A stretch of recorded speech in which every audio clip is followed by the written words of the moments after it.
Hello, hello, hello. Welcome in. Sorry, I'm literally just changing something on a thing. I'm changing a thing. Hold on. Wait.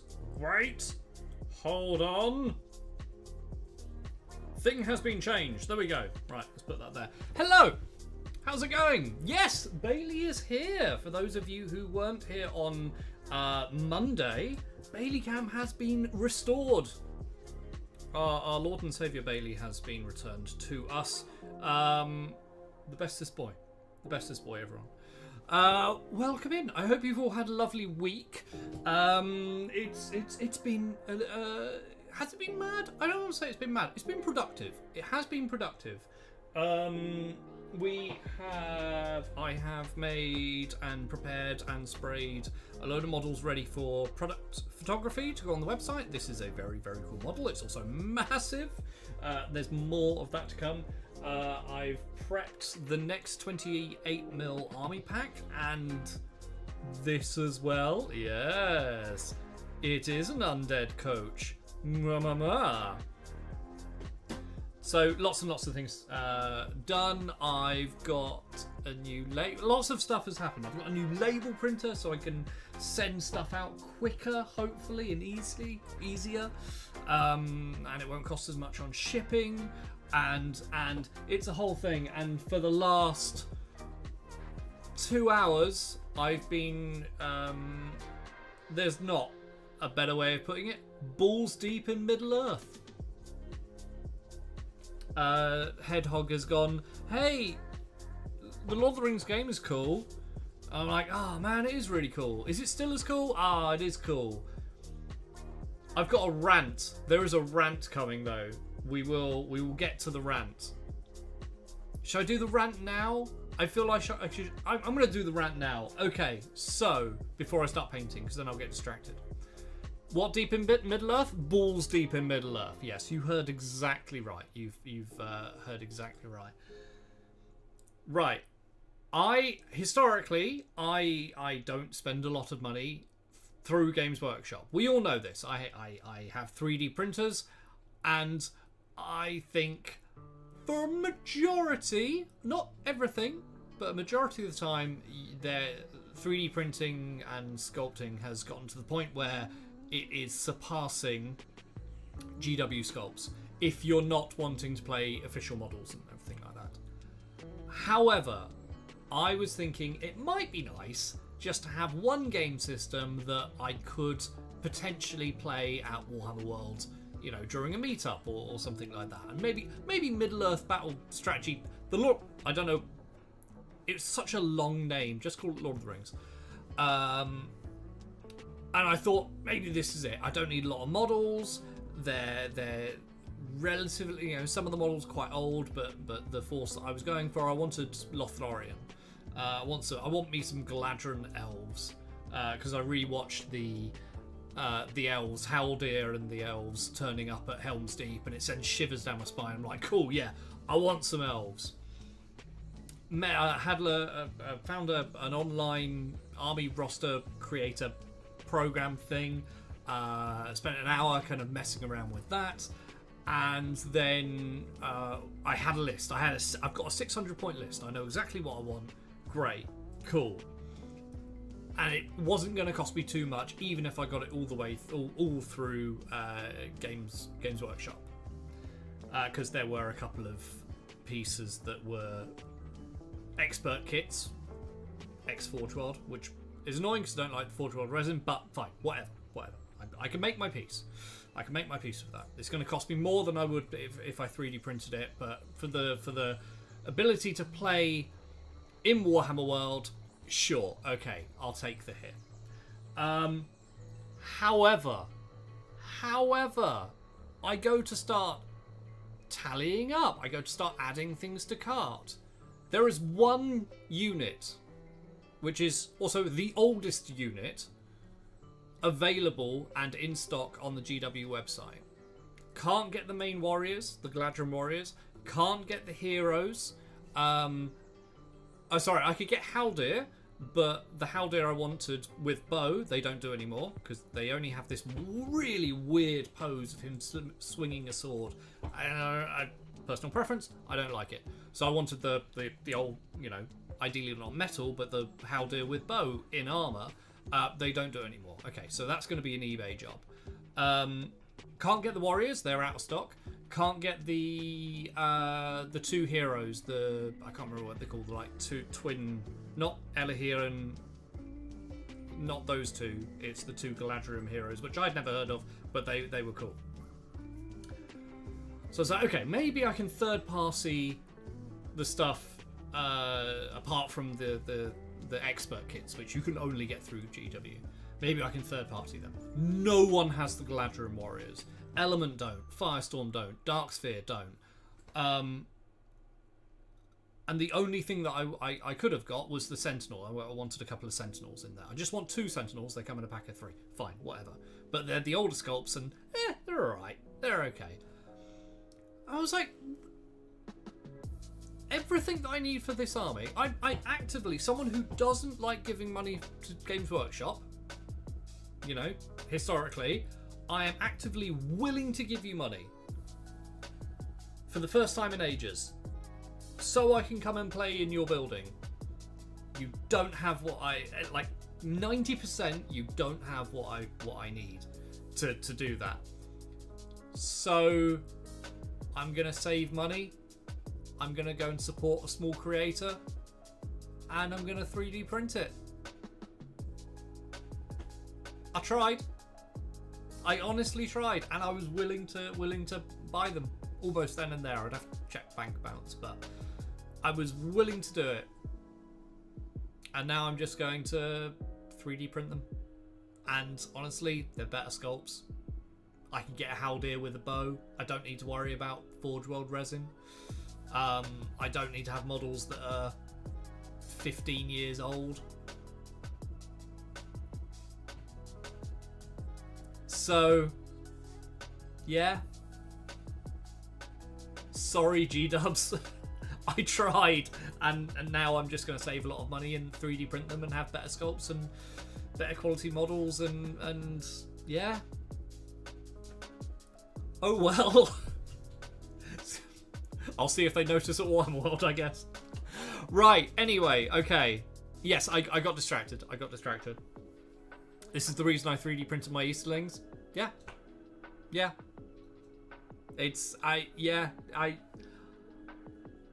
I wanted to give it a go. I was like, if this is, I'm not gonna buy into a load of 40k. I'm not gonna buy into a load of Age of Sigmar. I'll give Lord of the Rings a go, because I used to play it. I really enjoyed playing it. But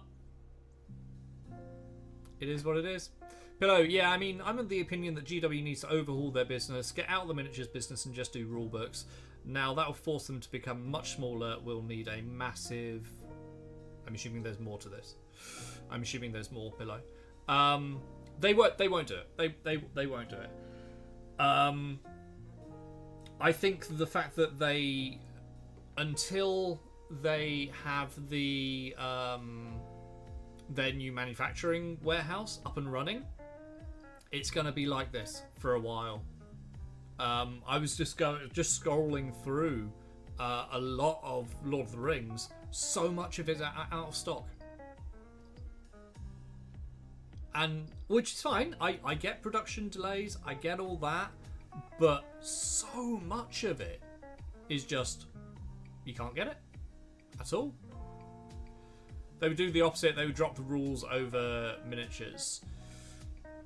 I don't think they do either. I don't think they do either. I do believe that if manufacturing wasn't an issue, then 3D printing wouldn't be as much of a... I don't know whether 3D printing isn't going to affect them at the moment. That being said, I was like, by and large, it's not really going to affect them. But I'm now no longer going to spend £100. And I know that's not a lot of money to them. It's a lot of money to me, but it's not a lot of money to them. But that's £100 that I'm not going to give them, because I can't give them. I was willing to. I can't give them I can't give them the money because they don't have the stock. So, hey Khan, how's it going? Sorry, I have been meaning to send your model out. It is done. It is finished. I will show you a better image of it in a second. I'll show you a better image of it now. Boop. There we go. Here you go. Here's your model. It's been varnished, so you've got a lot more protection on there. I've put blood splatters like you requested, and yeah, I will post this out. Basically, I've got a new label printer, which means I can do bigger labels and get pay for the stuff through online shipping and things like that. Which means, because Royal Mail just completely changed some of their rules regarding insurance, and it became a lot more expensive to ship stuff with the accurate insurance that you need for something like this. So I bought a new, I made an investment, got a better label printer. Long story short, I will send it out. I'm just waiting for labels, the actual physical labels. I will send this out probably early next week. Lee, they've said in the past, we are a miniature company that happens to make rules for you to play with them. Really? Okay, alright, fair enough. Hey dog, just be patient, they'll get it back. They'll get the models? You're telling me to be patient. I'm famously impatient.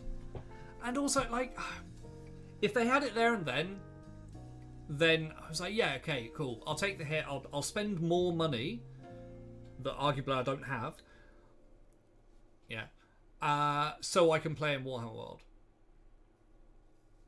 That's the only reason. That's the only reason that I would be I'd be doing this, was to occasionally, like once a year, if that, to play in Warhammer World. That is the only reason. But I've no idea when they're going to be back in stock. Could be months. So, Alki, do you want a greater good bunny girl? Oh, Wargames exclusive. Right. I mean, I have so many models, Antiv. Give it to someone else. Give it to someone else who doesn't have a 3D printer. I have so many. Thank you very much.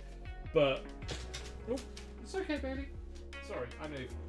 This is just what I've made this week, not including some Star Wars Shatterpoint, not including cleaning up some Space Marines.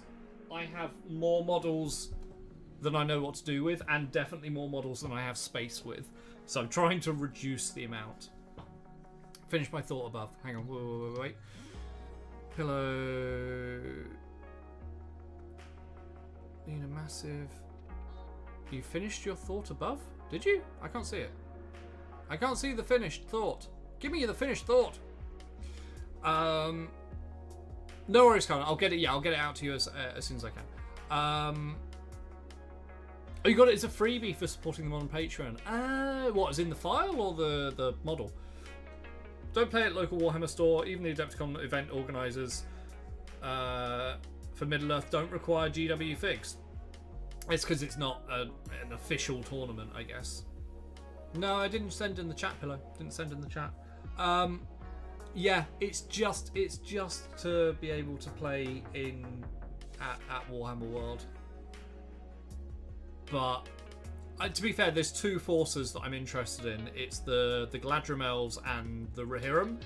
And if it's just to play a game at Warhammer World, the Rohirrim have got like a starter set, like a Battle Force starter set, which is very reasonably priced. So that could just be what I do for that, to be fair. Now it is. Now it is. It's not for me, Pillow. I'm sorry. It's not for me. Both. I get free STLs and once a month a random model gets shipped to me. Wow, that's really good. That's really good. Give it to someone else. Give it to someone who doesn't have a 3D printer and doesn't have the access. But thank you very much. I appreciate it. If I'm ever in the market for a greater good, totally not Tau Bunny Girl, you'll be my first port of call. Are you editing it, Pillow? Because it might not come through as an edit. Right. Okay. Cool. I'm going to... What am I going to do? Should we start painting? I think we should start painting. Because I've had my rant. I've done my rant. Rant is done. And I need to... Where's the camera going to be? The camera's going to be there. So we'll move that across. We'll do that. We'll get that focused. And we'll sort out the TikTok camera, which needs to go a little higher, because otherwise I'm going to punch it every time I paint. Ideal. And it just started chucking it down. Bailey! Sorry, I get a Bailey cam and now he disappears. So, I tried, guys. I tried. Okay, let's start painting. So, this is the Deep Lord that we started a couple of weeks ago, and I got massively distracted through various things. So, we're aiming... Hello, your lordship, welcome back. We're aiming to get them done today. That's the plan. Where are you going? I've got to focus the camera on you, mate. There we go. Good boy.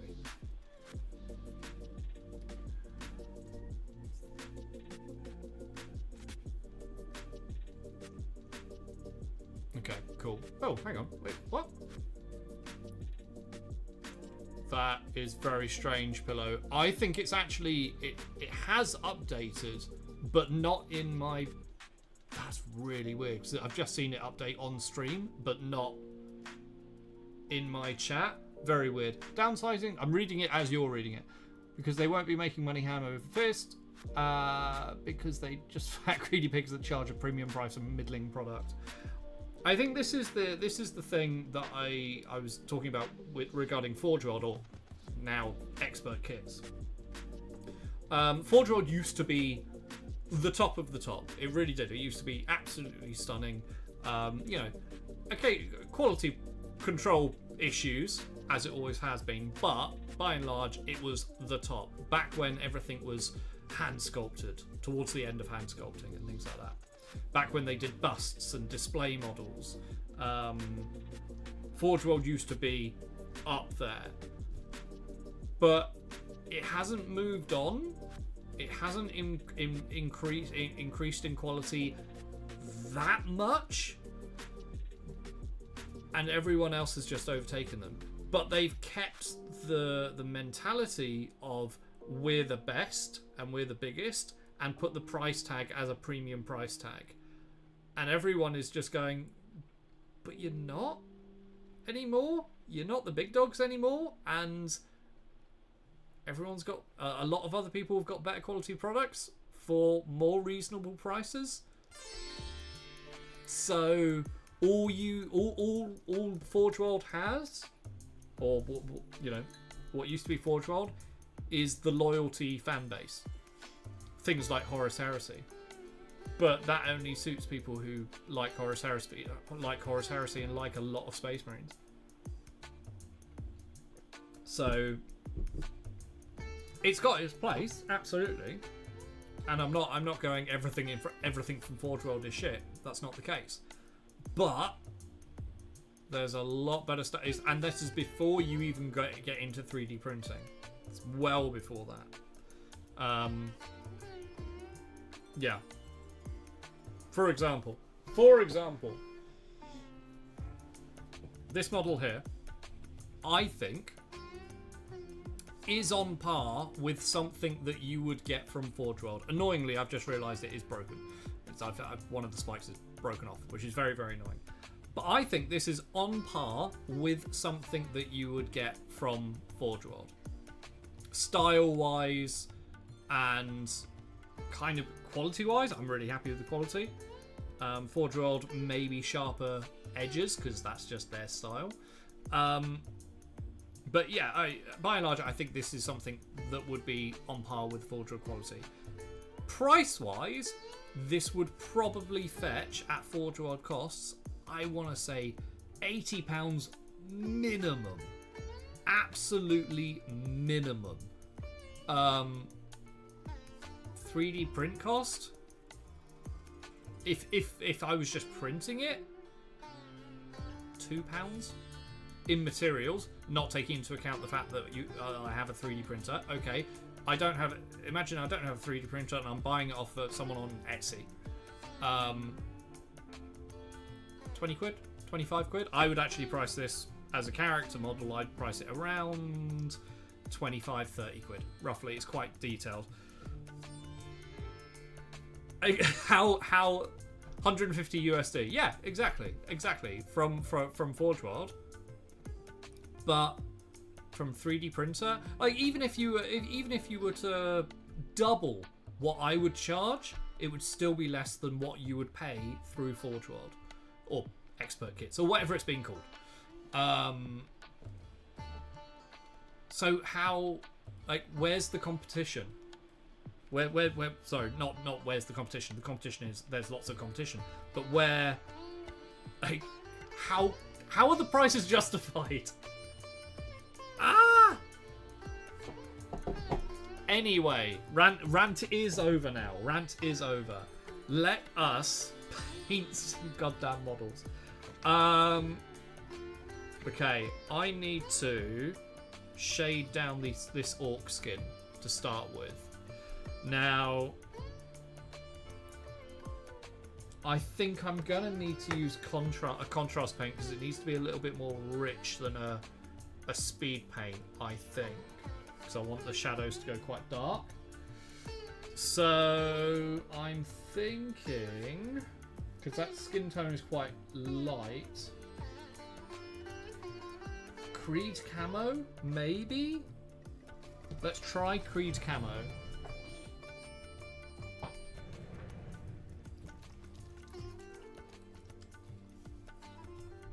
Yeah, let's try Creed camo, see what happens. It's I think what I'm getting at is it's annoying when you want to support a company and they keep giving you reasons not to. Because I grew up with Warhammer, I grew up with Games Workshop. It has been it's arguably, I think, Games Workshop has been one of the most impactful things in my entire life. The hobby in general, but it started with Games Workshop, and that's been a running theme. So it's quite sad, I think, that I'm giving very little reasons to defend it now. I can't come up with enough solid arguments to why people should go to Games Workshop. I think it's just I feel disheartened by it, I think, and yeah, it's sad. It's sad. Anyway, we're gonna paint some orcs. Shall I hit go live on this? Oh, hang on, email. What's this? That's not relevant. Go live. How was everyone's week anyway? What did people get up to? Right, okay. So we're just gonna do. Yeah, there we go. That's nice and rich. We're gonna do our usual kind of whack the shade in and use a damp brush to blend it into the existing tone. Reducing down the chance of any of those tide lines. I get it. I'm the same way with D&D and Wizards of Cash Grab and Hasso. Yeah, I know people have a very similar opinion of that company. Yeah.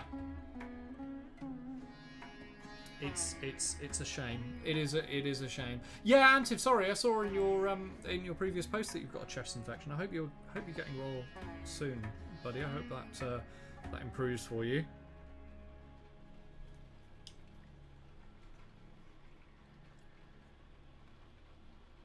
Are you on full on antibiotics, or is it not as serious enough antibiotics? Either way, I hope you get well soon.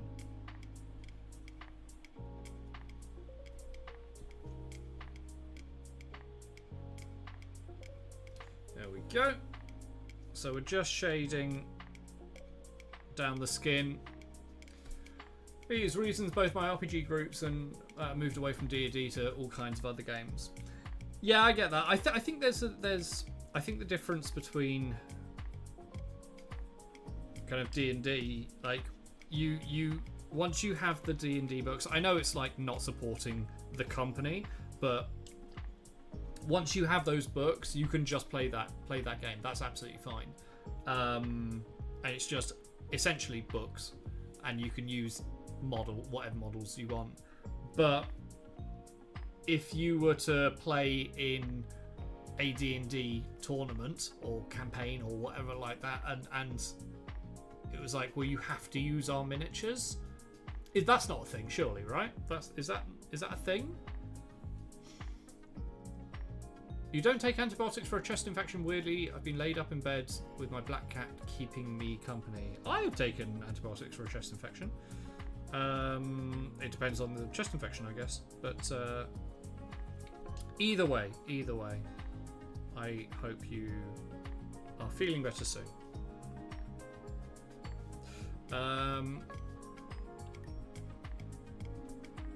My group didn't really want to move away from D&D, so I just kind of stopped playing with them, mostly continuing to use D&D Beyond. Oh, okay, yeah. No, I get that. If you've got a subscription to D&D Beyond and things like that, but you know, you still have access to the books. That's why I'm kind of wanting to get the collection of the 5th edition, you know, D&D 5ed books, because then I've got them and I can play that game for the rest of my life. As long as I have those books, I can play them. I can play the game. That's how I'm viewing it.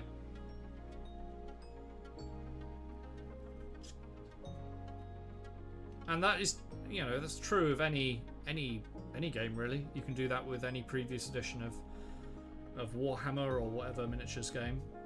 I just think it's easier with something like D&D. Because it's more like a board game, comparatively, I think.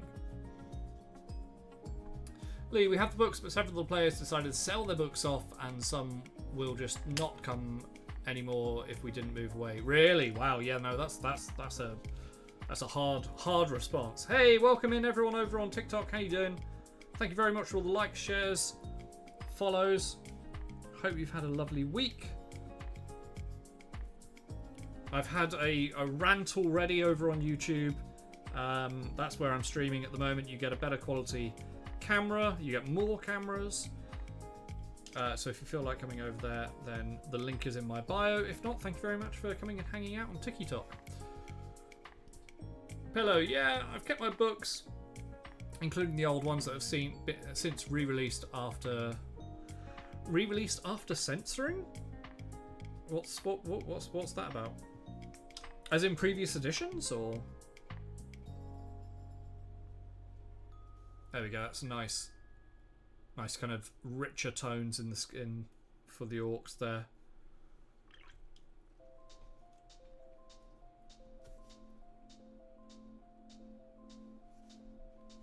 If you've just joined, this is the Demonsmith Deep Lord on Throne. This is one of the models that is available in my shop, in my web store, alchemistmodels.com. I'm just painting it up. It's already got a product photo up there, but I just wanted a kind of painted version of it. I think it's a really cool model. So we're just working on the skin tones at the moment, predominantly using contrast paints and speed paints, and we're just working the shade of the flesh, making it a little bit more rich. Apart from their tunics and the base, pretty much all the base colours are down. We will hopefully we're aiming to finish this model today. That's the plan anyway. Whether it works or not. Is that an orc? It is. It's not an orc. It's an orc. It's not a GW model, but it is inspired by older style models. But it could totally work in any kind of tabletop game like that. I apologise. My phone camera is overexposing this. There's not much I can do about it, unfortunately. Lee, I prefer Pathfinder 2nd Ed and Savage Worlds. I'm getting ready to start a Cyberpunk Red campaign tomorrow. Are you starting the campaign tomorrow? Nice. It's mostly a joke at them going through their old 5 ebooks and combining and cleaning them up. The same, removing perceived issues with characters and races and such. Okay.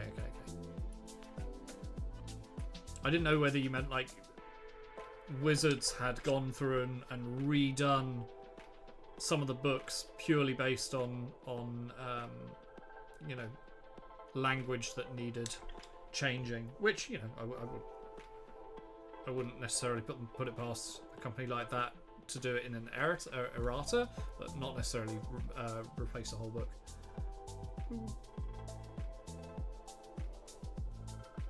Right. Just trying to figure out. You can see the before and after of the shading, and that's just 2 paints over a white undercoat. So it doesn't take much to get this kind of effect.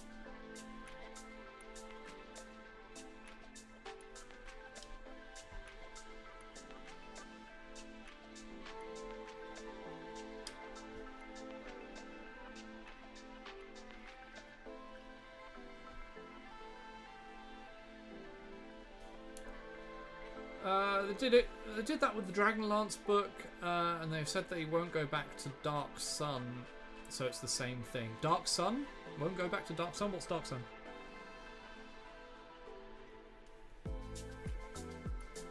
Okay. Move on to the next orc here, and basically wherever there's an abundance of shadow, especially underneath this throne, that's where we're putting a lot of this paint.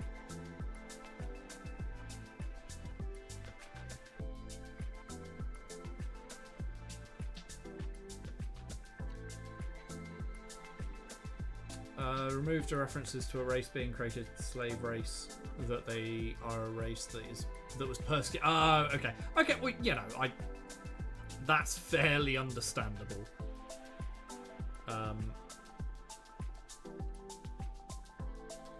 Yeah,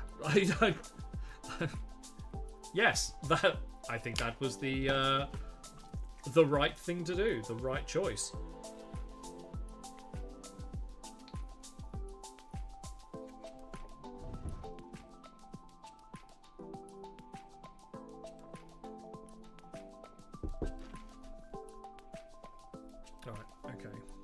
Continuing on.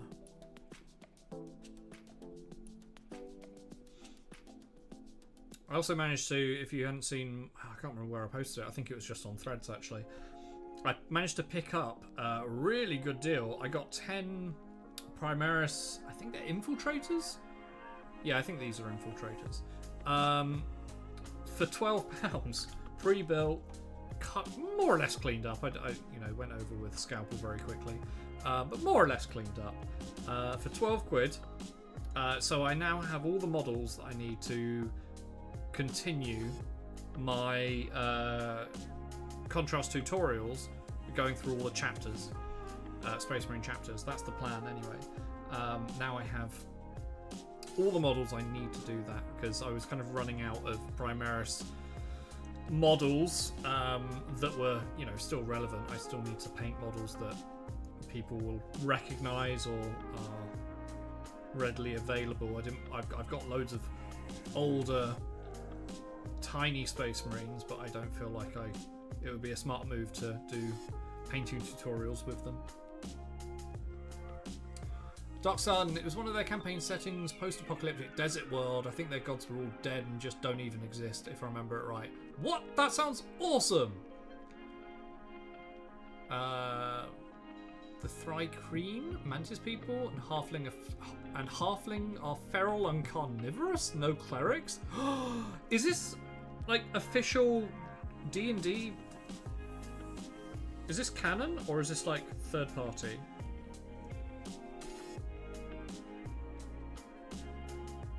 Oh, it's not. Oh, right. Okay, that's what you mean. It's not. Okay. Was it? It was a little too too dark for the way they wanted to run the company. I get the obviously removal of certain aspects of that. Totally understand that. Oh, it was in second edition, right? Okay. So it hasn't been in there for a while.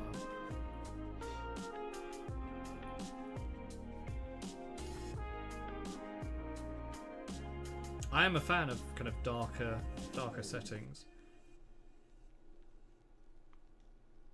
Kind of the that's what I kind of really enjoy about the Castlevania animated series. I never played the games. I don't know how it compares, but I enjoy how dark the like gothic horror aspect is in those in the animation. Sorry. So it's quite fun to bring that kind of aspect across into my D&D games. I think third had some stuff for it too. Right. Okay.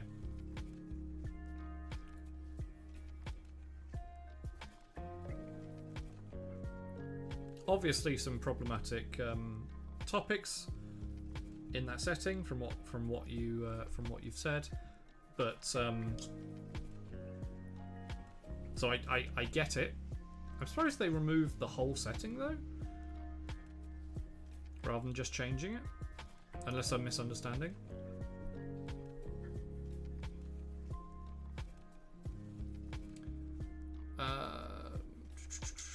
Fourth Ed book. We don't talk about the dark times of Fourth Ed. First few seasons of Castlevania show were fantastic. I only watched a couple of episodes of the newer Castlevania show and just couldn't get interested. I was the same. You mean Castlevania Nocturne, the one that's set like 100 years or so after Trevor Belmont's story? Yeah, it was okay. It just didn't have that.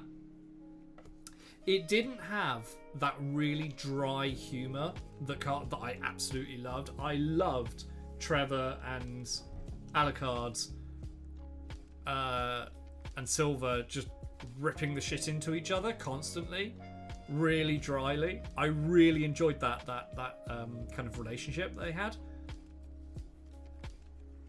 and it didn't really hit in the in Nocturne.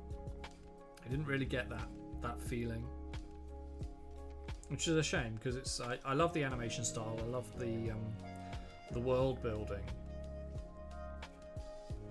and I still maintain I think the voice acting, especially the recording of the voice acting in the Castlevania series, is some of the best out there because it doesn't feel like a typical animation. It feels like I think I've mentioned this before on stream. It feels like a radio drama. It's very well put together from a production point of view.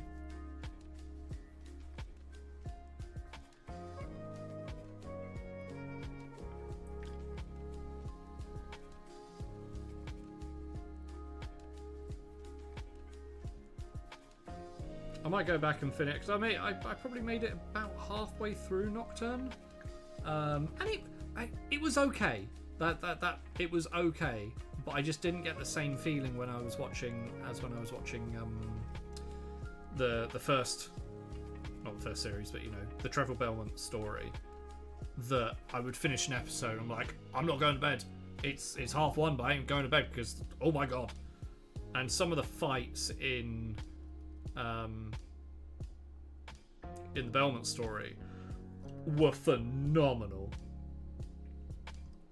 Like I won't spoil, who was fighting who, but there are, definitely some main character fights that were some of the best animated fights I've seen.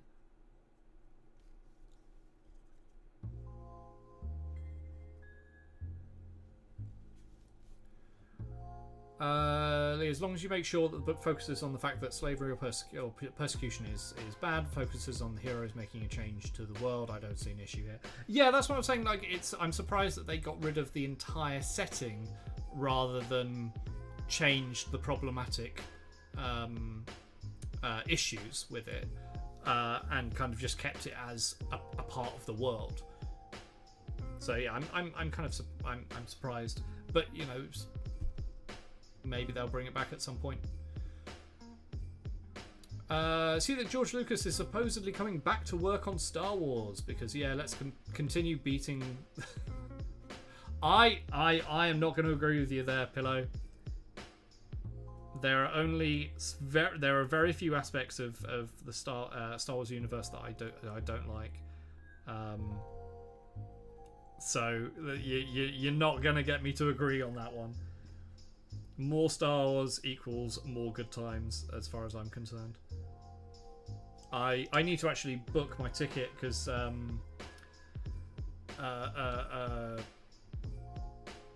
Revenge of the Phantom Menace is coming to the cinemas. I think next month. It's going back to the cinemas for the anniversary, and I would love to see it again in the cinema. So yeah, I need to do that. Everything after 2012 was shut. What? Do you mean the films or the series or just like everything? Because Pillow, people are entitled to their opinion. They can be very wrong though. Can be very, very wrong. Thank you very much for all the likes and the follows over on TikTok. How you doing? I apologise if I've missed any comments.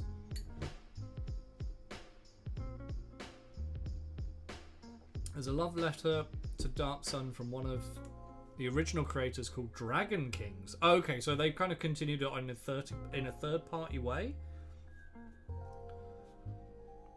Would that be fair in saying?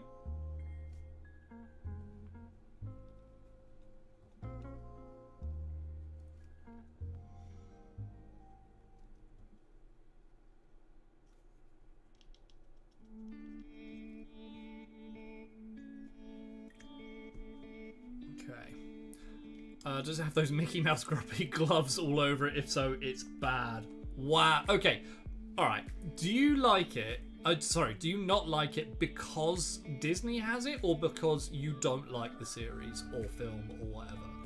Because there is no way in hell that Mandalorian, the series could be seen as bad. I don't think. Rogue One is a work of genius.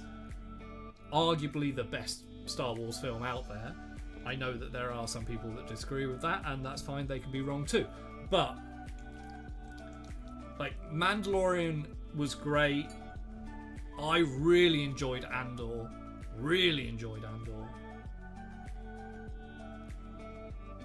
Oh my god. Roach, hey, how's it going? The Hands of Corn are coming along well. Nice.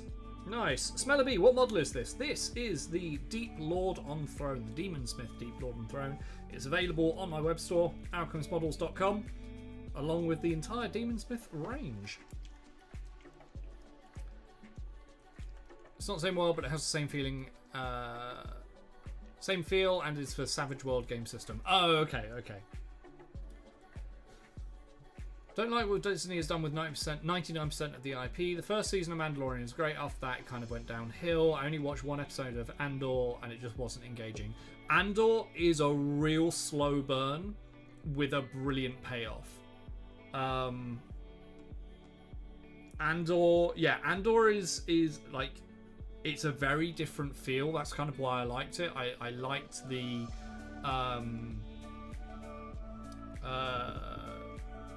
subterfuge and kind of the secret, not secret agent, that makes it sound a little too James Bond, but the lots of spies and criminal underworld. I really enjoyed like that birth of the rebellion, and it has, I think, one of the best monologues or scenes in Star Wars, and it's Stellan Skarsgård's character about the, everything that the rebellion is going, like what it's birthed from. It's so well written.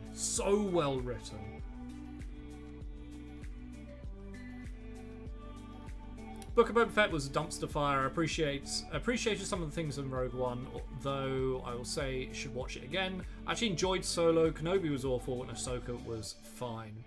That's really interesting. That is really interesting that a lot of the things that you don't like, that Solo was the one thing that you really enjoyed. I enjoy Solo, but it was one of the things out of everything, I think, that when it got announced, everyone was like, why? Why do we need a Solo origin story? Like, is this a thing? Fett was not a good show. I think Fett was one of the weaker ones. I enjoyed it. There was some dumb moments, like the mod, the gang, the teenage gang. They were stupid. I will completely agree with you there. They were really stupid. And the slow motion whip around shoot thing, that was dumb.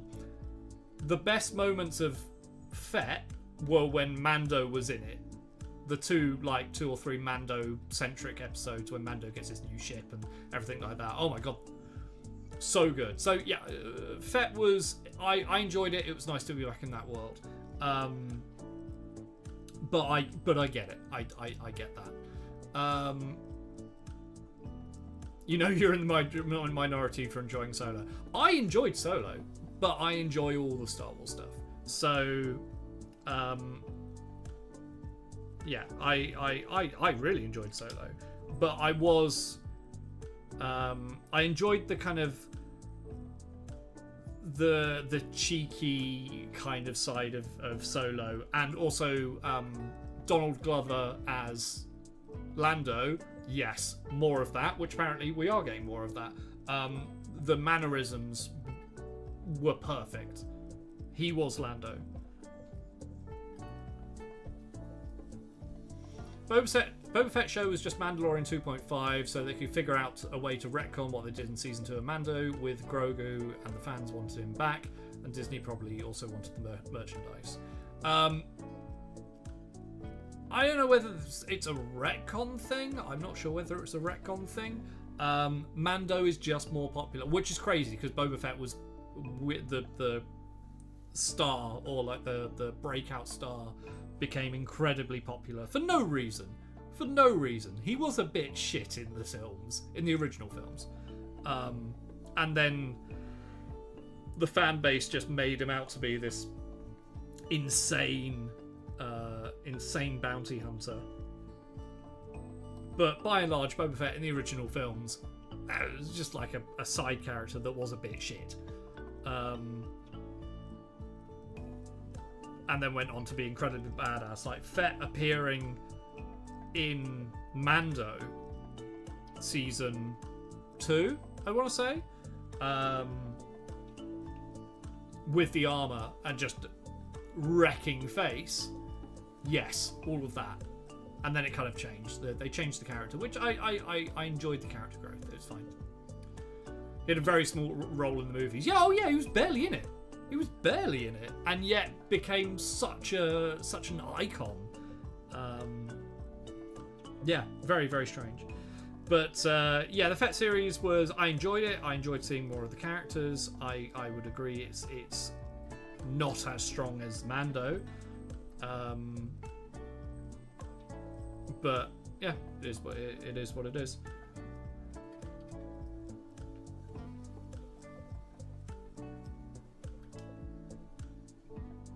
But I'm intrigued. I enjoyed Ahsoka. I would say that if you haven't watched Rebels, if you haven't watched Clone Wars and Rebels, then you don't get nearly enough out of Ahsoka. Like you kind of need to watch Clone Wars and Rebels, which in itself is a slog, in a good way, but it's just there's a lot of it to really appreciate what they did in Ahsoka.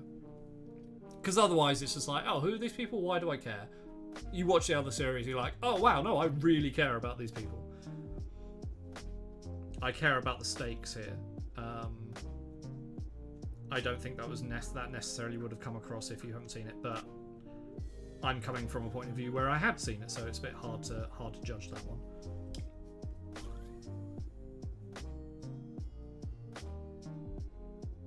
There we go.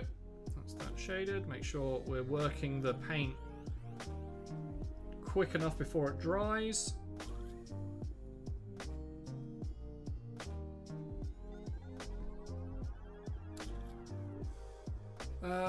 It's absolutely a retcon. I think they completed the story of Grogu in season 2, and he was supposed to help spin up a movie or TV show with Luke bringing back the Jedi Order, but people wanted more Mando and Grogu, so rather than stick with what they had, they changed it. I'm cool with it.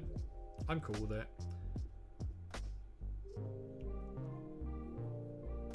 I really enjoyed seeing, and you know, for those of you who are going to watch it, I can imagine this isn't a spoiler.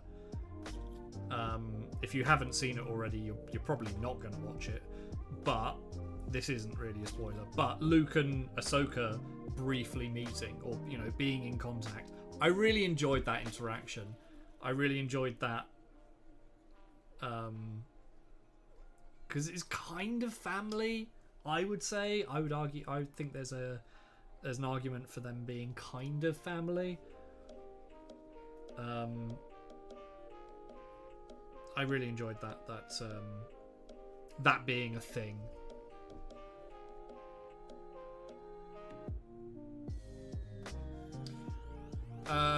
Clone Wars is amazing. Rebels was best, which is, you know, that's Disney stuff. That is Disney stuff. Yeah, Clone Wars was great. Rebels is also fantastic. I think Rebels, you have to kind of get past this was made for kids, but you also have that in Clone Wars, I guess.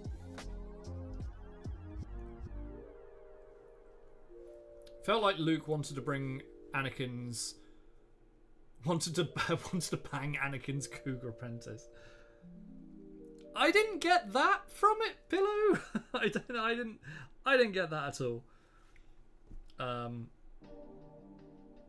I enjoyed the character growth of Ahsoka in the Ahsoka series. It was clear that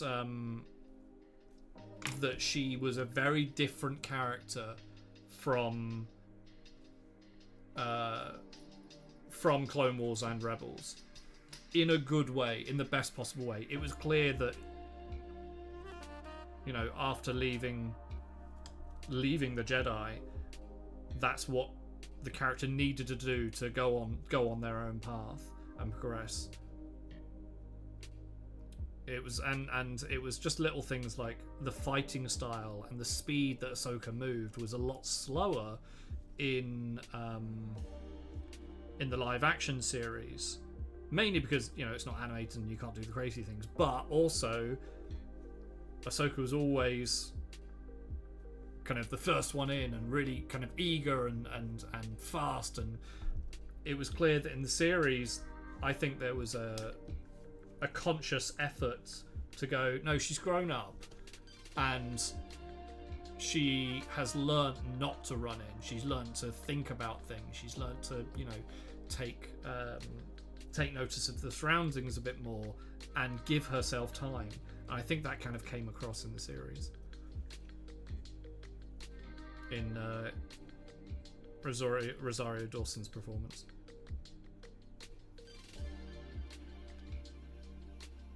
Yeah, Ray Stevenson. Yeah, of course.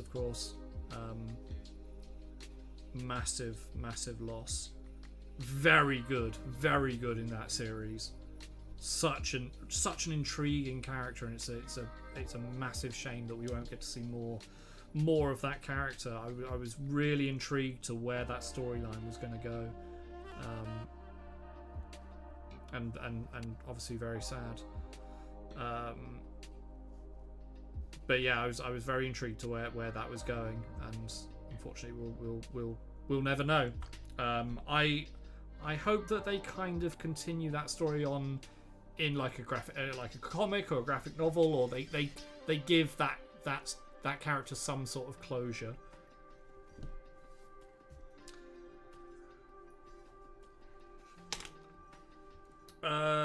What's the lore behind the orcs carrying the dwarf? So this is they are Demonsmith dwarfs, essentially Chaos dwarfs, and in the lore, I don't know whether it's in official GW lore, but the idea is they are very clearly kind of indentured workers, shall we say, there's other units where it's kind of thing. So rather they're being forced to work in the mines and carry the dwarf on their backs. There's no specific lore because this is from a range that doesn't have specific lore, really. This isn't a GW official model, but can be used in said games, or things like one-page rules, or Kings of War, or something like that. Thank you very much for all the follows and the likes.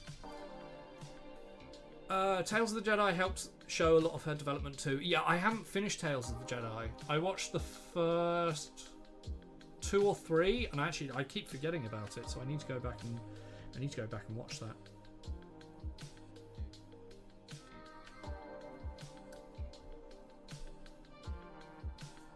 I need to continue Tales of the Jedi, and then I need to continue on. I never finished Visions. I think I only watched like 2 or 3 of Visions.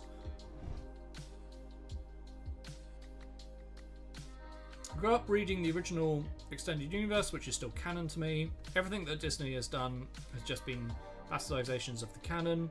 So why did they get rid of it to begin with? I mean, the canon, like the EU stuff, people grew up with it, and it was never, as far as I know, it was never like officially canon. Did Lucas ever actually say like this is canon? Because as far as I know, or from what I gather, a lot of the Extended Universe stuff is just fan written because why not? He was always involved with the books. Oh, okay, I didn't know that. I think it's okay because there was a lot of stuff that went off the rails, right? There was a lot of weird stuff in the Extended Universe because there wasn't really something that was keeping it all together. Unless I might be wrong. I kind of like the some of the Extended Universe stuff that I know. I don't know that much of it. I don't think there's anything wrong with what Disney did. A couple of weird choices, but I think that's from a scripting production point of view rather than like universe building point of view. There's a coherent narrative to it all, for sure. Oh, okay. That's fair. Right, hang on. Let me just take stock of what we've done. There's an ugly line there, which we'll just clean up. There we go. So you can see that shading has really helped punch those that skin tone out and given it a lot more depth. No worries, Lee. Enjoy the meeting. Hope it goes well. Need to finish Invincible, and we started watching Archer again. So Invincible, oh my god, yes you do. Invincible's insanely good. I just finished the most recent series. Started watching Archer again. Have you watched it all? As in, they've just finished it officially. They put the last episode out of season 14, whatever the last season is. They did an hour-long episode to finish Archer, which I have views on. Because I love Archer. Archer is arguably my favourite animated show ever. I absolutely love Archer. But I do feel like it started to go downhill at the end and was a little bit of a... Yeah, it left me going, oh, well, I wish they did more. It felt like they phoned it in a little bit at the end, which is a shame. Oh, hang on, I've just missed. I'm trying to get rid of some ugly tide marks. Last 2 episodes of Invincible left. Ooh, okay, all right.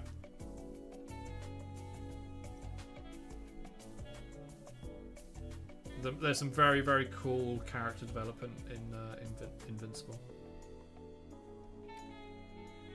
Behind 2 or 3 seasons after Jessica Walters passed, and they wrapped that up. Right, okay. Yeah. I had no idea that the person who played Ron was Jessica Walters' husband in real life that also passed away.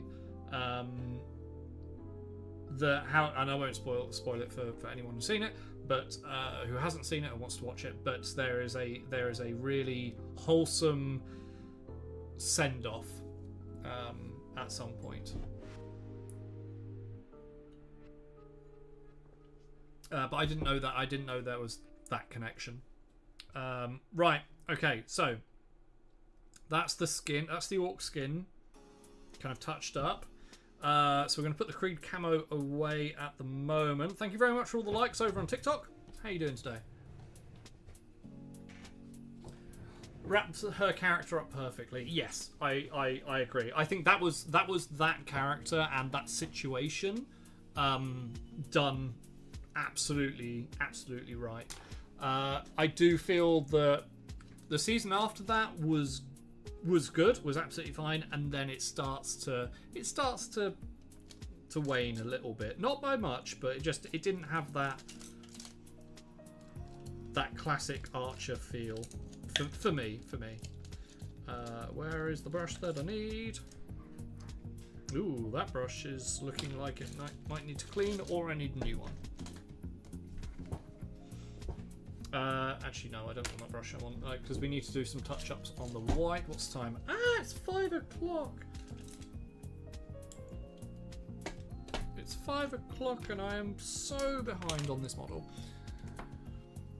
Main character Adam Reed, who also voiced Gillette, left the show at that point too. Oh, okay. Yeah, I mean Ray is one of my favourite characters. I think Ray and Krieger are both probably in the running for my favourite characters. Actually, yeah, that's true, because you don't see that much Ray. Yeah, okay, that makes sense.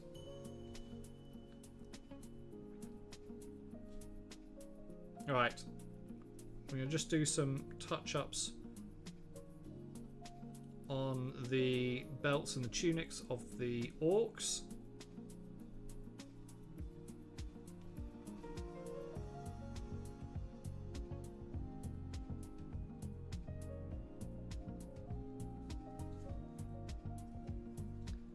Before going in with, I don't say maybe snakebite leather, but maybe satchel brown, ruddy fur, some sort of brown, some sort of colour.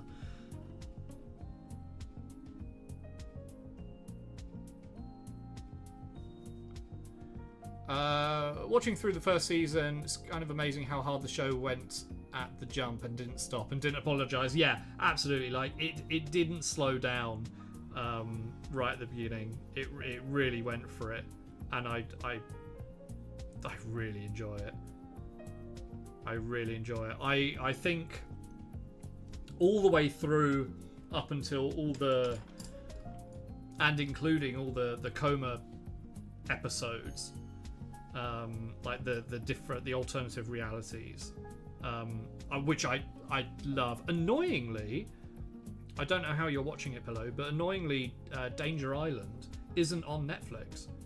It's the one it used to be, and then they removed the whole season. Like, I think it's season 12, or something like that.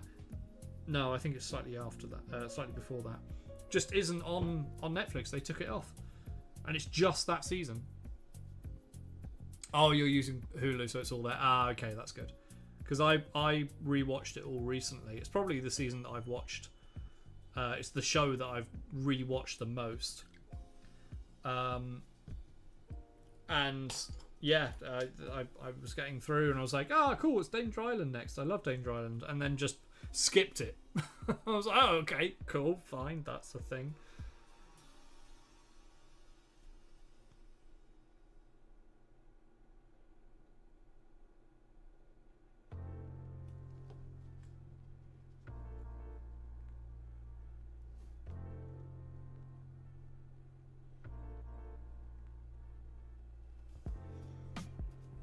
Okay. If I don't finish this in this stream, we've got an hour left. If I don't finish it in the stream, then I'll just do it off camera, I think, because it won't be that much. But there's we got a lot of shading to do, and we've got the effects, which I think is probably more than an hour's worth of work. Annoyingly.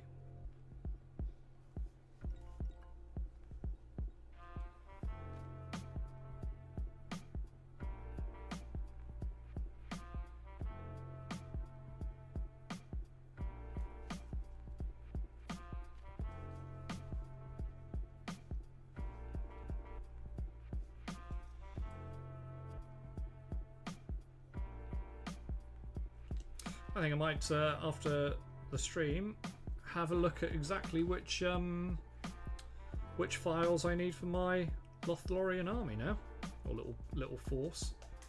Because if I'm not getting them from GW, I don't need to wait. I can just print them, get the files,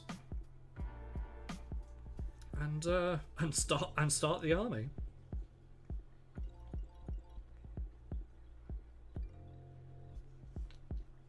There'll be a little project just for me.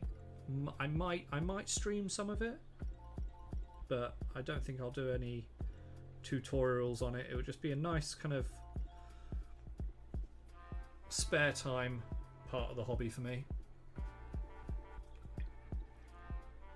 If you don't finish it in the stream, you have to give Bailey a treat at the end of the stream before you end it. I can't do that because it's technically his dinner time at the moment, but he has to wait when I'm streaming because you know.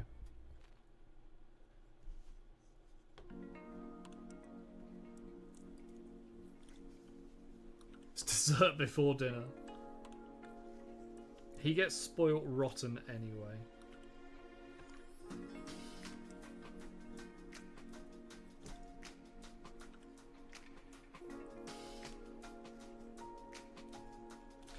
Okay, that.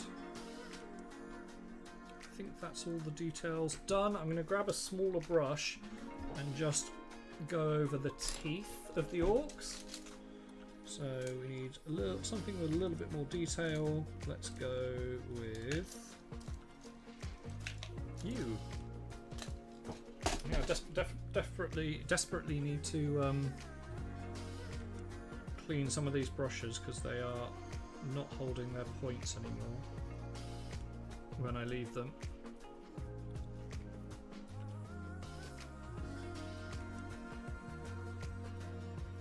I'm just going over and doing the orc's tusks, and I'll probably go in and do the eyes as well.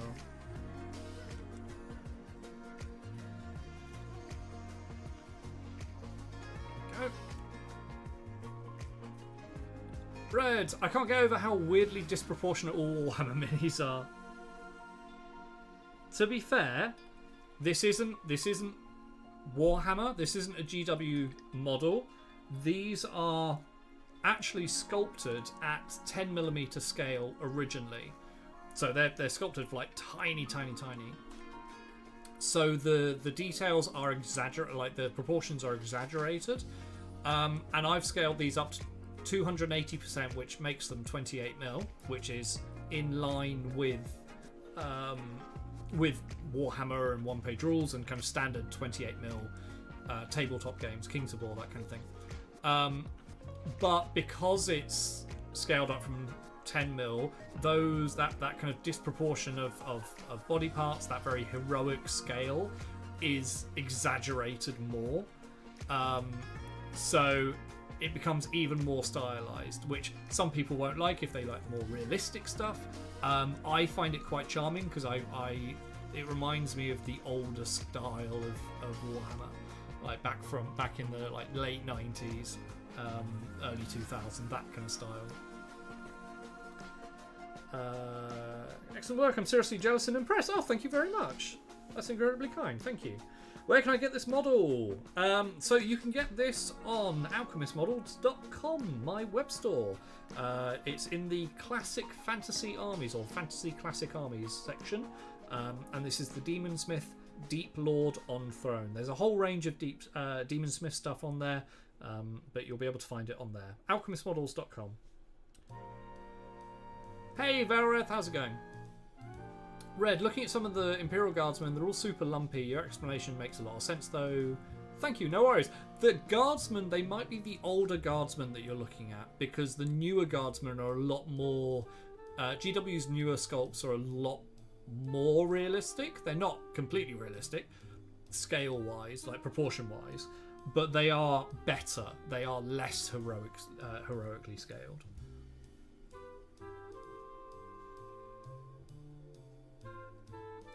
GW historically has always gone down the route of heroic scale. It's slightly bigger. If you look at, like, it's always said Games Workshop or Warhammer is a 28mm model game, and it's not. It's heroic scale, which means the hands, the faces, the arms, the feet, everything's heroic. It's slightly exaggerated, and they've reined that back in a little bit in the recent couple of years. But nowadays, like back in the old days, everything was hugely exaggerated.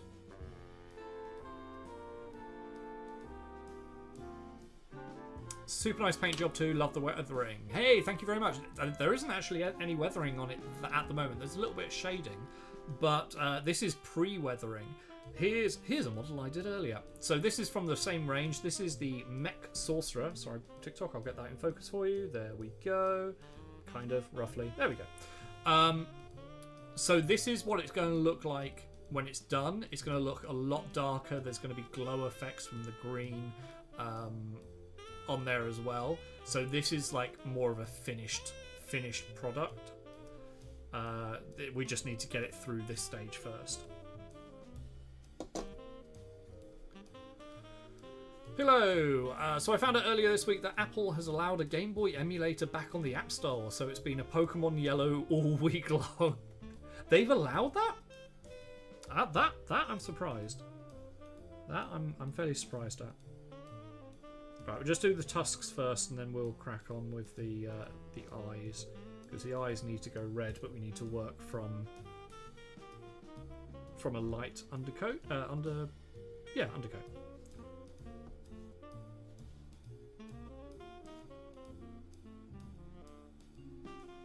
Welcome in if you're new to the stream, new to the channel. Thank you very much for swinging by, whether it be on TikTok or YouTube. I'm currently trying to grow my YouTube, and it is growing. I'm astounded at its growth. It's doing really well. So thank you very much to everyone who's supported me so far. I'm in the process of organising the next batch of videos, which will be a load more tutorials, mainly focused on Space Marine chapters and painting them with contrast and speed paints, looking at kind of how you use that kind of paints on models with flat surfaces and armor pieces and things like that. And there's been lots of requests for various chapters, so that's what I'm going to focus on. But I'm not going to forget every other model. There's going to be some Star Wars models as well. I've just put together the Star Wars Shatterpoint Plo Koon box, which is wonderful models, and I will be doing a kind of deep dive look at how you do clone armor, like white armor, and all the detailing, and then things like lightsaber glows and bits like that, but working with speed paint and contrast. Red, absolutely sick. I'm a total outsider to the hobby and mostly know Warhammer from osmosis. Love actually seeing some painting being done. Oh, that's awesome. Well, welcome in. I'm glad that you can join us. If you have any questions about the hobby, then please do ask. I'll try and answer them to the best of my ability. Whether it be Warhammer or any other kind of model miniature game or anything like that. A big part of my my channel and my brand, apart from 3D printing, is to try and make the hobby as a whole as accessible as possible. If you come to my channel, you're not going to see, phenomenal paint jobs that take hours and hours and hours, and you doing non-metallic metal that reflects a distant horizon in a shield, and the perfect light source reflection off some eyes. You're not going to get that. You're going to get, how can I, as a complete beginner, get into this hobby? how can I access it? How can I make not be intimidated? And that's kind of the content that I'm trying to create. How can I paint a model in an afternoon when I've never done it before? And what techniques can I learn? That's the kind of stuff that I want to put out there.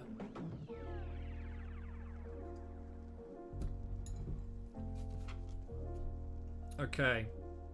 Right. Just going to use a tiny bit of white paint and water it down a little bit because it's starting to dry on the pot. And we're just going to go in and carefully put a little bit of white paint on the eyes. Most of my questions are probably best answered by looking at a rulebook. Also, mini war games are so expensive to get into, probably won't be able to anyway. Well. Boy, have I got some options for you. So, I actually had a rant earlier at the beginning of stream about the unavailability and cost of certain games.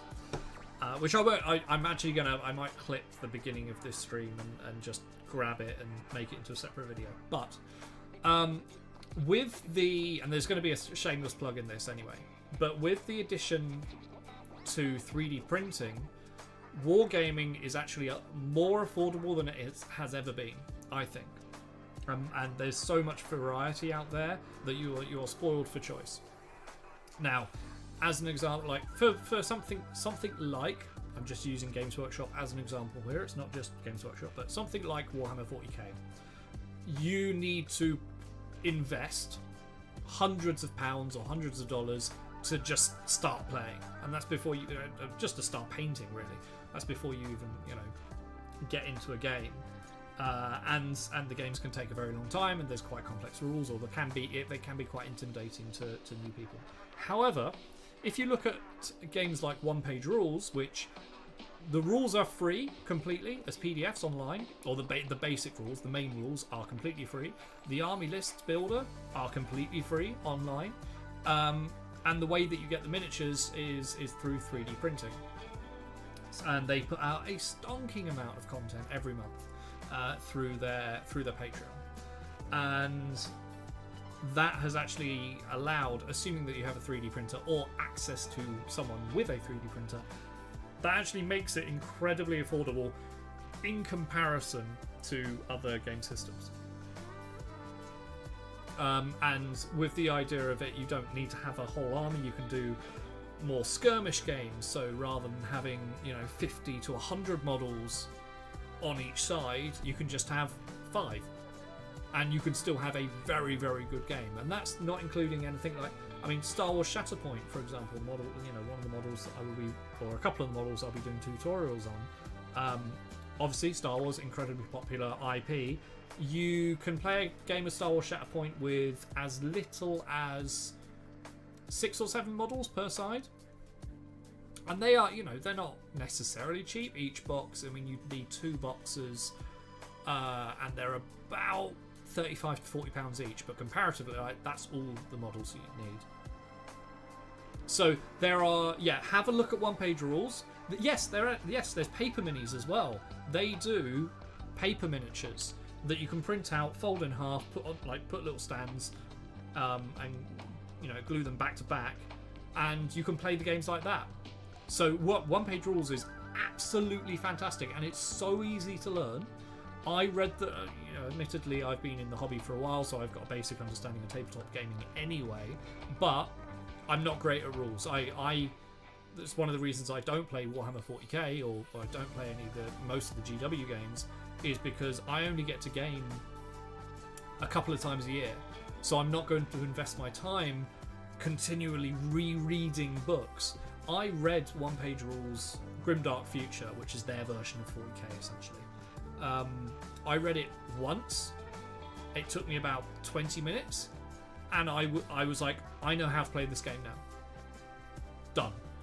Sorted. And I haven't forgotten since. And I read those rules first 2 years ago. So it's very, very good good way of getting into gaming. Yeah, all you need is paper and printer, or go down to your local library and use that printer. Or put stuff on a USB stick or whatever. Find a friend willing to get into a new type of game as an adult. Have a look at see if there's a local club near you. Are you in the UK? If you are, I can probably point you in some directions. Just type into Facebook local wargaming club, and there'll be lots. A lot of people will be playing Warhammer, but there will be occasional people who will be willing to try new things. Danny, hey Danny, you are very much not first, my friend. You are very much not first. I'm sorry.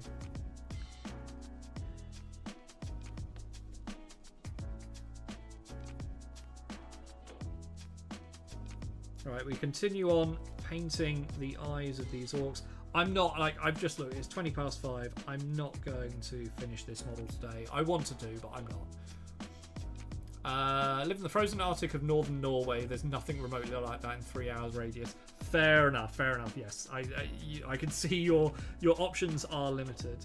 But I think with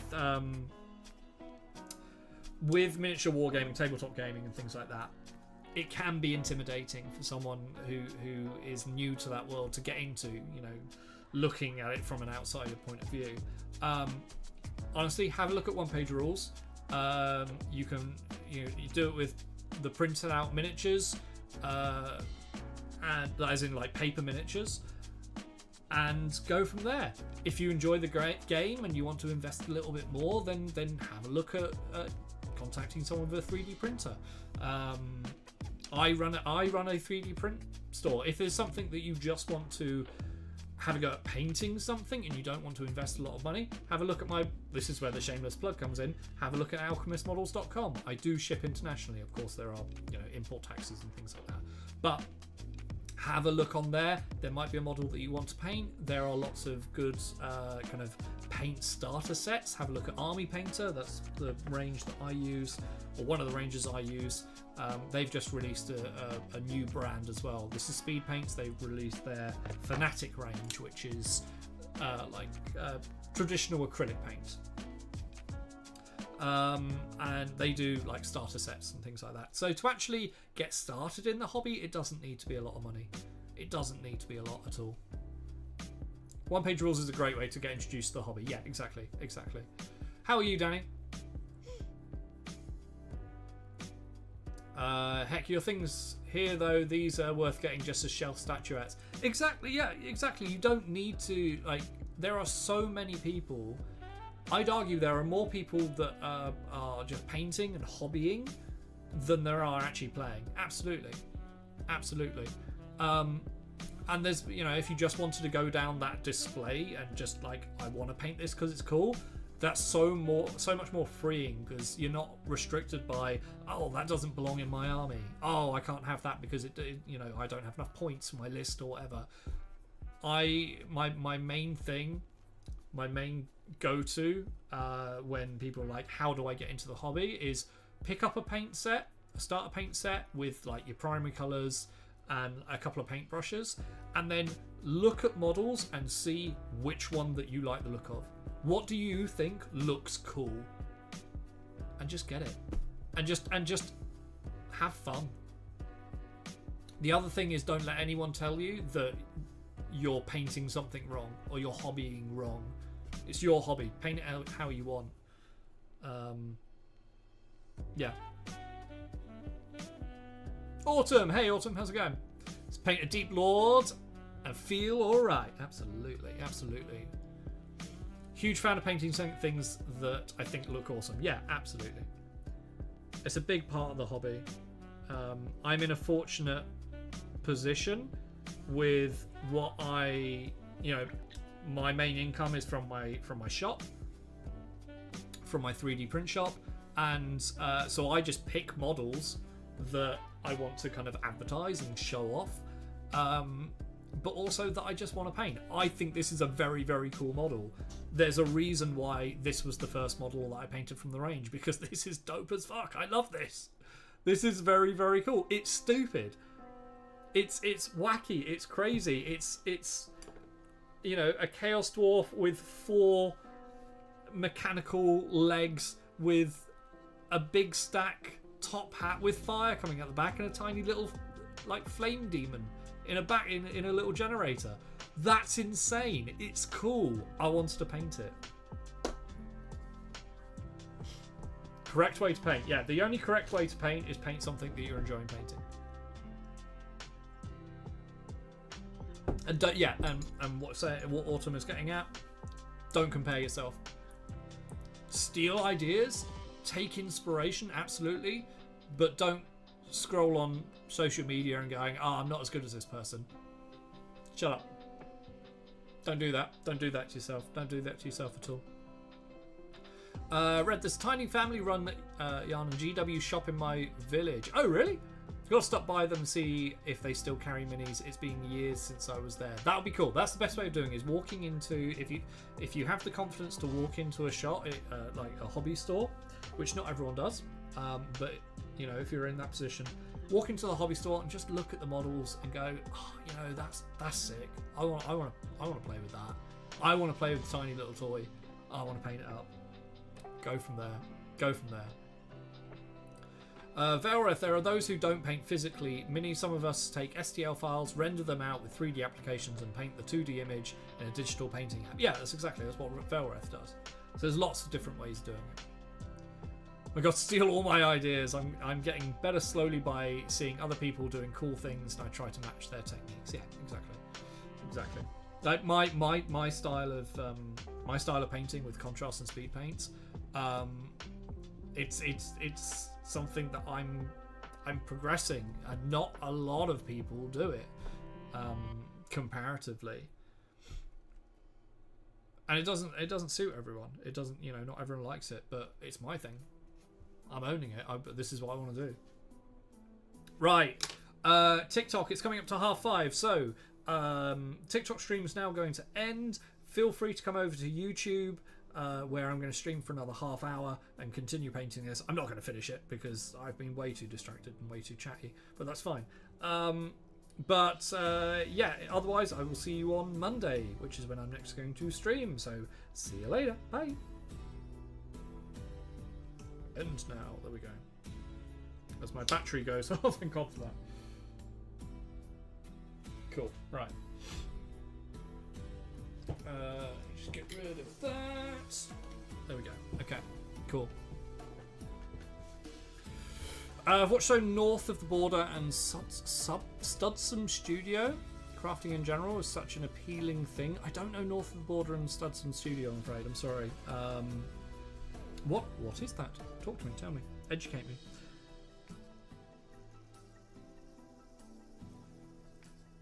Oh, I can't really see this, so I'm just going to stab wildly. Hey, cool, I did it.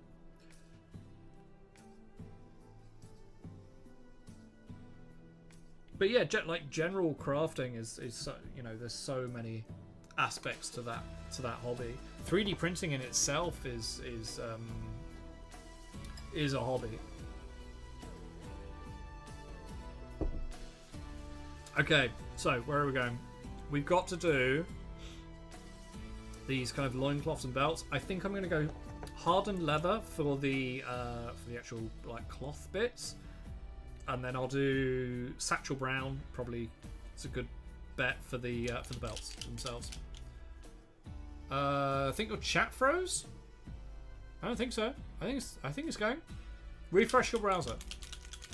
Oh, big yawn from Bailey. Hi. For those of you who are new in the stream, just do a quick, because everyone loves this. Here's Bailey. Oh, your camera's out of focus, mate. There you go. Look at that ear. It's just the one message. Oh, that's weird. This is Bailey. He is the stream dog. He is the bestest boy on the internet, and I will be not be taking questions about that. Oh, big yawn. Big yawn. I know, you're getting dinner in like half an hour. There we go. Give the boy a treat. Do you want a treat? Are we doing this? Have I been peer pressured by chat? Yeah. Do you want a treat? Is this a thing? What do you want? I'm going to give you some small treats. So yeah, I know. What's this? Actually, let's give you one of these.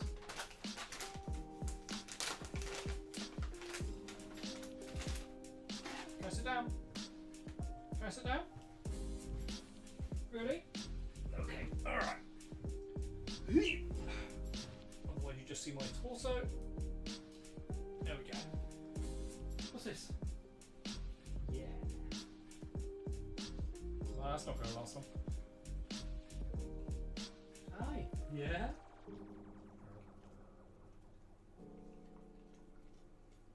You get spoiled, dog. Last bit.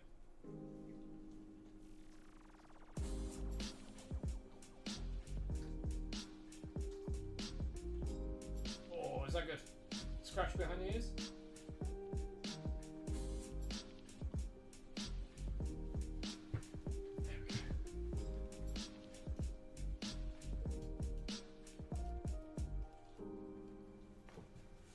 There you go. You beat me down. Bailey got a treat. I hope you're happy. You're going to make the dog fat. Velreth, I saw filament printers that are getting nearly as good as resin printers for some minis. They're getting better. They are getting very, very good. And the quality that I can get on my bamboo printer, I am astounded. Like all my bases are filament printed, all these ones, because it's so easier and so quick to do it. They cannot get, and I don't believe they will ever get the quality that resin will, because of just the way that they work. Like there is only there will always be like an absolute minimum,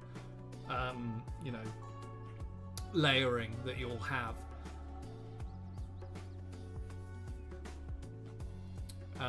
It's not Bailey's fault you decided to stream later. It's true. Bailey is the one that suffers here. Red, I used to work with a Raised 3D Pro 2 Plus. We had nothing but issues getting that thing to actually... Raised 3D Pro 2 Plus? I've never heard of that. So the model I'm painting at the moment, this is 3D printed. The base was done on like a filament print. Now I've got some sand on it, but this was resin printed, and a lot of the things, almost everything that I paint is 3D printed. This is one of the older models that I've done. This is 3D printed as well. 6,000 in struggles. Oh my god. Raised 3D Pro. It's an industrial printer. Okay. Oh, is it one of these things that, like, is it a filament printer that's on the floor and just is huge? Right. Got some hardened leather. And we're going to use this for all of the loincloths.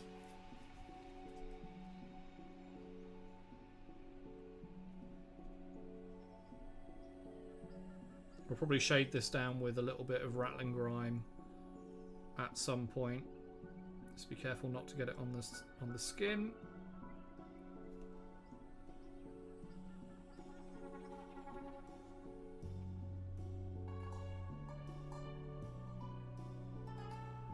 There we go.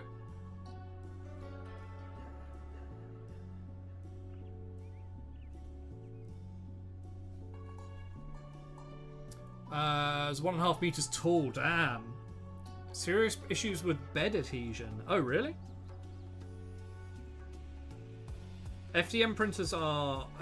I'm new to them. I know very little about them. I got one. The only reason I got one was because I could get one that was kind of all-encompassing. So I got a Bamboo PS1, P1S, sorry,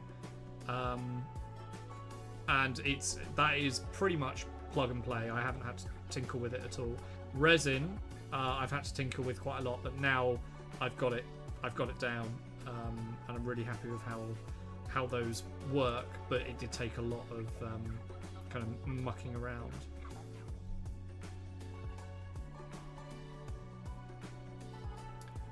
It has almost like 2 cubic feet of build volume. Dear God. That must take a lot of filament up. So when I worked for a museum, it was for printing exhibition pieces, never actually made anything useful. Oh, okay. So it's kind of printing replicas of things, right?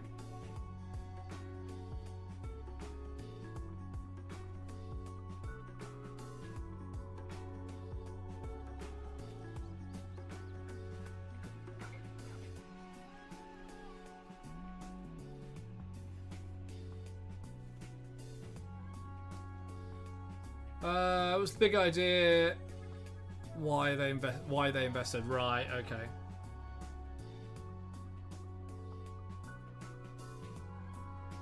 I think part of the problem is, and I say this to anyone who gets a 3D printer, is they are not, especially like resin printers, but and filament printers are better, but they are not plug and play. There is a steep learning curve. They are getting better, but there is definitely a steep learning curve, and there's a lot of things that people just don't factor in.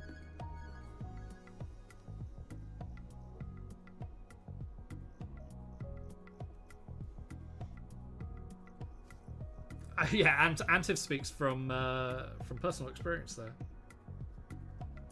And something I'll say to everyone who is looking into getting to 3D printing, at some point, and Antiv can attest to this, at some point you will want to hurl that thing through the window. But he runs a way smaller desktop one, and it works much better. I've got to take your advice and talk to them about making minis. Yeah, absolutely. Has your friend got a filament one or a resin one? Because I will say that filament printers, they are a lot better than they used to, but they are not great for printing miniatures just because they can't get the quality. They can't get the detail. You will never get this quality on a filament printer.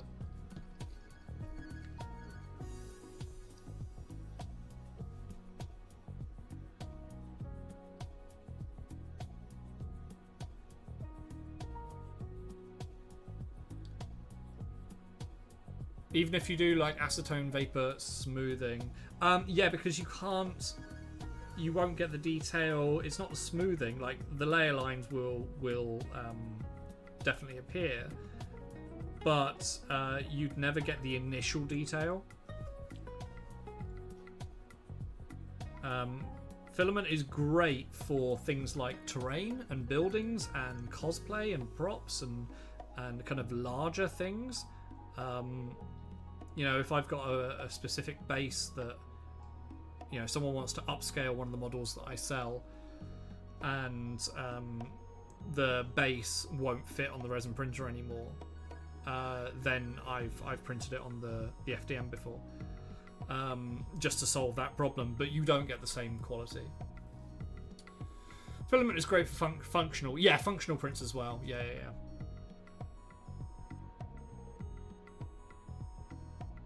But I can look at some of the 3D prints that I've done and gone, I can't see layer lines. Filament printers, you'll always see layer lines, just because that's how they work. They can't get, you know, there's a cap, and that's as far as they can go detail wise. They're getting better and better every day, and some of the detail you can get on a filament printer is insane. You'll never get it with as good as resin.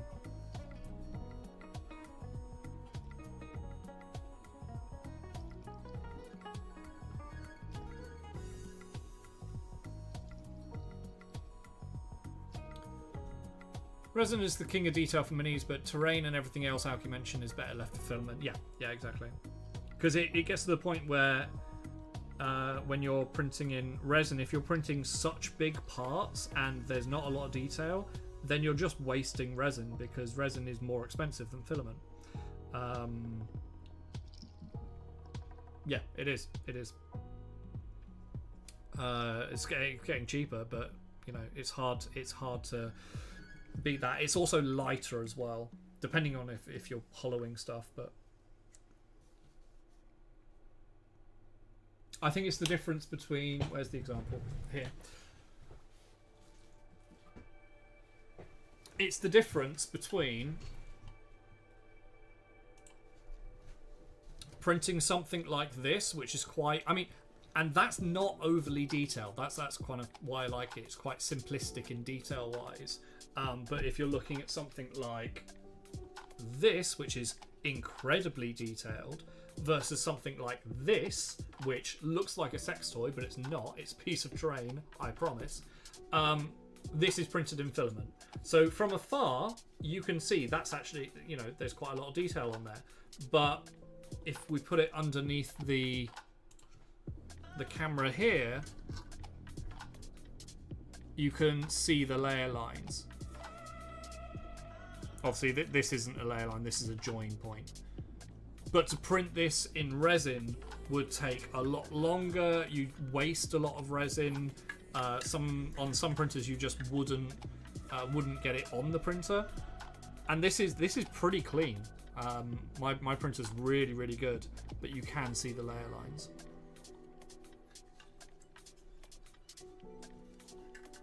Getting his bedroom toy out too.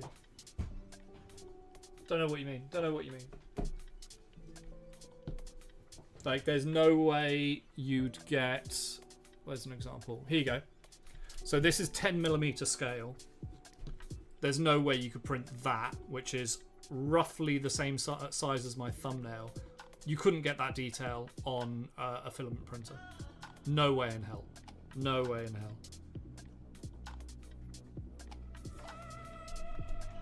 So yeah, filament for models. Resin for models, filament for everything else. Don't forget that first coat of primer will cover most layer lines. That's very true. Yeah. The primer will cover. Well, it will on resin. It won't necessarily on filament, unless you're putting it on real thick, in which case you're going to lose detail anyway. Good luck sanding and vaping something that size. Yeah, exactly. I mean, you know, sanding something like that. If it's things like props and armor and things like that, where you've got lots of smooth, large surfaces, yeah, great. Sand all you want. Sanding that with all this detail underneath ain't happening. Stop grabbing it. What do you mean grabbing it here? Do you mean grabbing there, or just the tip? Should I just grab it on tip, or around the base? Oh, you're the 10-1 made from filament. Yeah, you're not going to sand a 10mm model. So yeah, Red. I hope that answers some questions. I hope that helps. There's it's a whole 3D printing is a whole different world. I've actually just found a company that does. I found them through Brent, who is ground affected, who does a lot of 3D printing, a lot of larger scale 3D printing, and he's been 3D printing model aircraft, as in remote control model aircraft. As a company that kind of sets up and like, here's the file, here's all the servos and the you know, remote controls and propellers, here's the links where you can buy them, and here's the print file, and you just print a remote control aircraft, which is insane. I had Brent through, I thought Goobertown. No, not Goobertown.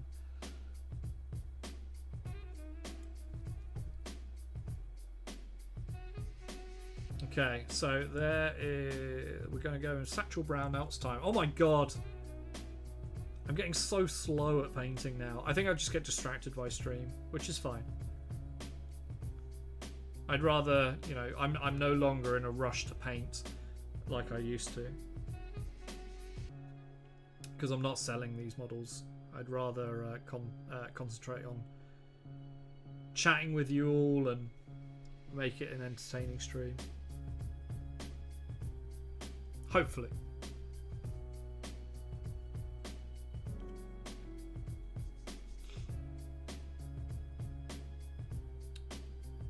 But after we've done this brown, we've just got the tusks to do on the orcs, and then I won't do the eyes yet because the eyes are going to be last and everything. But after we've done this strap or these belts, I'll do the tusks, and then we can start working on the Rattling Grime to really bring down the tone of everything. Hello, yeah, I think today was really a distracted day with GW rant and my Star Wars rant and Bailey getting another treat. It's true. It's true. Yeah, it's all your fault. It's all your fault. Yeah, I mean, the first 15 minutes of stream was just me having a rant.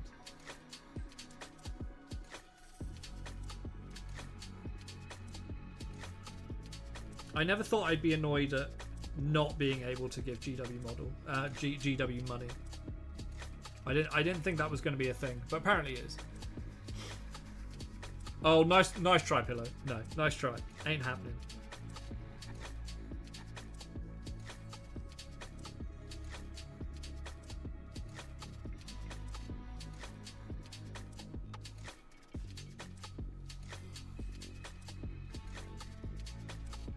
Okay, last belt.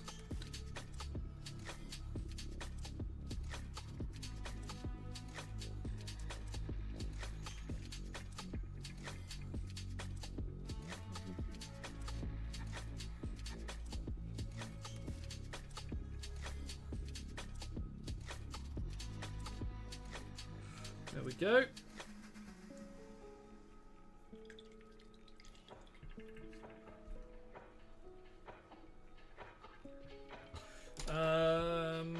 Okay. Teeth. So we need bony matter for that. And a fine brush. Or finer brush.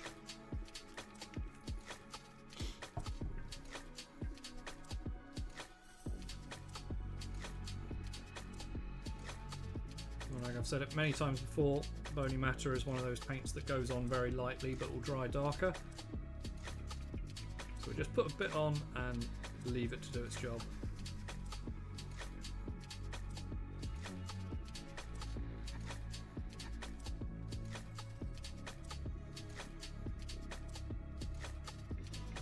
One thing I will do, we're just going to go in and do all the Rattling Grime in a sec, but what I will do on the Orc skin at some point is go in with a little bit of watered down pink and do things like this scarring.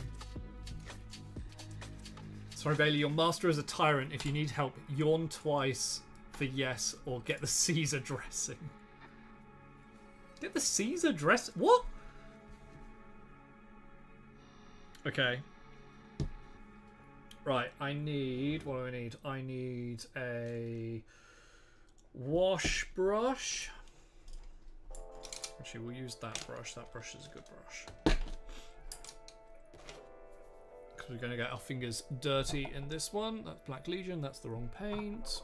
Rattling Grime. That's the one I want. Is that the one that's open? No. That one is. The Ides of March have already passed, so it's kind of a rush job. Jesus. Yeah, mate. You just got a treat, so you should be happy. No, I know I said the word. You're not getting another one.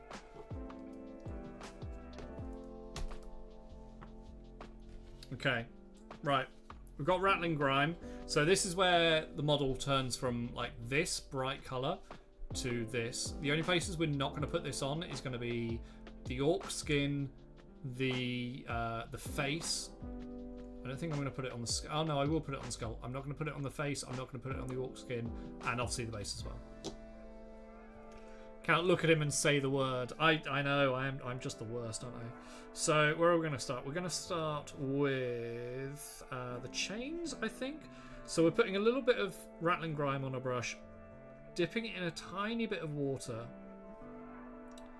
and then placing it on this chain here. And as we're going along, we're, rather than dipping into more paint, we're dipping it into the water, and then we're going to be taking the paint off the most highlighted or prominent parts. And then towards the end of that process, you just take your finger and just take it over the top, and that brings back those highlights.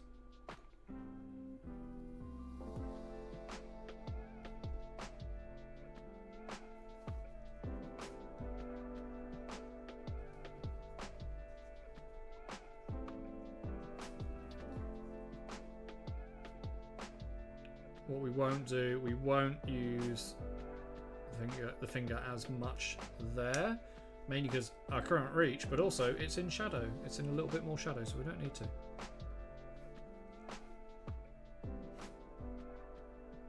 We're actually using the fact that we can't reach certain parts of the model to our advantage because they're in shadow. You're not going to see them. They're going to be darker.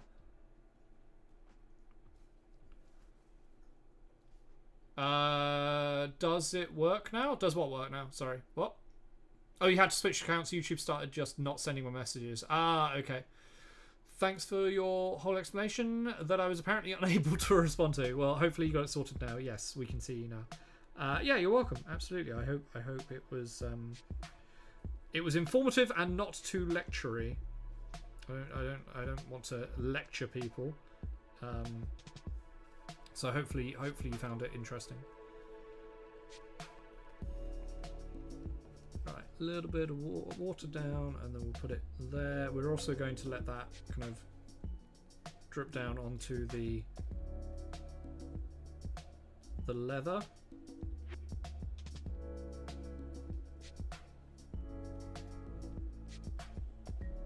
Shades it down. We can put it. It doesn't matter. It's not going to make that much difference on the belt, but we can put it over it just because. The community, I will say, because I came over from Twitch. That's where I started streaming, and I've made the move over to YouTube just because I want more kind of evergreen content. And Twitch, as much as I don't like Twitch as like a company, the community over there is the miniature community, mini painting community is absolutely fantastic, and you'll run into a lot of the same people in different streams because the community is so strong and so welcoming. And I've made some incredible friends through it. People that I now know like in person. So it's a really, really nice community, and I always strive to make it as welcoming as possible from my point of view.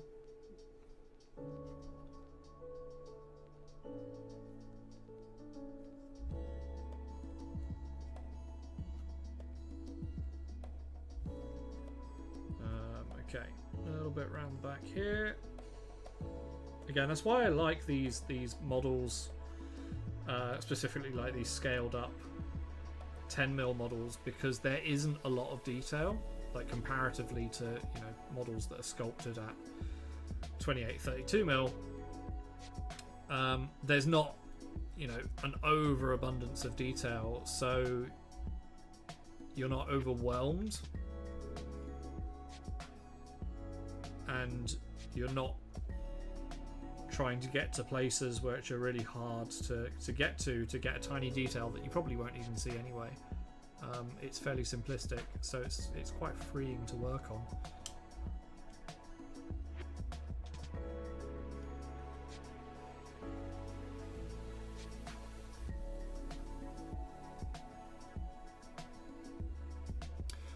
Red, it's weird. The Warhammer community kind of seems split down the middle between amazingly lovely people and intentional gatekeeping. Yeah, absolutely. And but it's quite easy to tell it apart, tell those people apart. So recently, I don't know if you're aware, but Games Workshop made the reveal that one of the armies in Warhammer 40k, the Custodes, had a female member of the Custodes. In one of their new rulebook has got a little story, and it names a female Custodes, which unfortunately there was a vocal minority on the internet that were up in arms because how could it be there be a female like that because of X, Y, and Z bullshit reasons. You can't just change the law, and people going, yeah, you can. It's made up. It's not real, guys. It's not real. And also, if you go back into the law far enough, it was, that there anyway. And so you can very easily see those gatekeeper-y type people going, no, it's our games, no girls allowed, blah. And you just avoid them. They just walk away, because you can't talk to people like that. Another rant incoming. No, I'm not going to rant about it. Yeah. I realised because YouTube started recommending me videos from channels with 700 subs saying why gatekeeping is good, actually. Oh, no. No. So if you've got kind of the gatekeeping side of the community, I like to think that I am the complete 180 of that. Absolutely. I can almost guarantee you that the people who are kind of gatekeeping the hobby and complaining about these lore, not even changes, but these parts in the lore, I can guarantee you that a lot of them are the people who will look at my style of painting and go, oh, it's not real painting. I would almost guarantee you that they are the same group of people.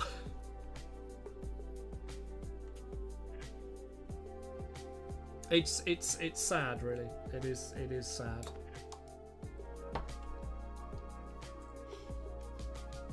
I don't rant that much on this channel. I rant quite a lot. It's justified ranting, though. Are you having fun? You're doing it right. Yeah, exactly. Exactly. If I recently did a video that I knew was going to get backlash. I thought it was going to get more backlash, to be fair. About, it's on my YouTube video about what if I was given the reins to the next step in Warhammer 40k lore, like how would I change it, how would I progress the story, what would happen. You can find it on my YouTube channel. It's in the Hobby Talk playlist. It's not very long, it's about it's under 10 minutes, and in there I kind of briefly address the further representation of kind of female presenting characters and into the lore. And I was expecting a lot more blowback, but I don't think it actually got viewed by comparatively that many people. It's definitely my most disliked video, though. It is certainly my I can show you the analytics. It is the most disliked video on my channel, and I guarantee you it's because of that one section.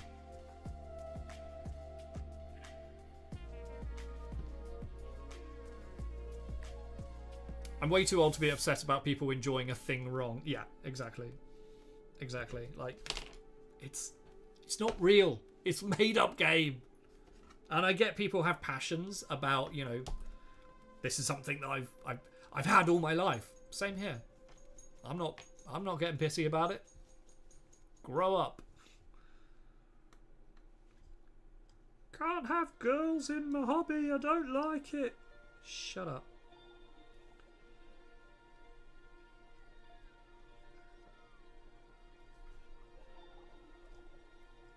At the end of the day, the more people in this hobby, the better. Just benefits us all. The more people in the hobby, the more that the miniature companies get support and make sales. Therefore, the more product and the more content that can be put out into the world for us all to enjoy. Like, there's no downside. So, quit your little bitching and make peace with it and enjoy it. Kind of enjoyed the lore of Astartes sort of not even having a biological sex anymore because of gene meddling, but kind of whatever.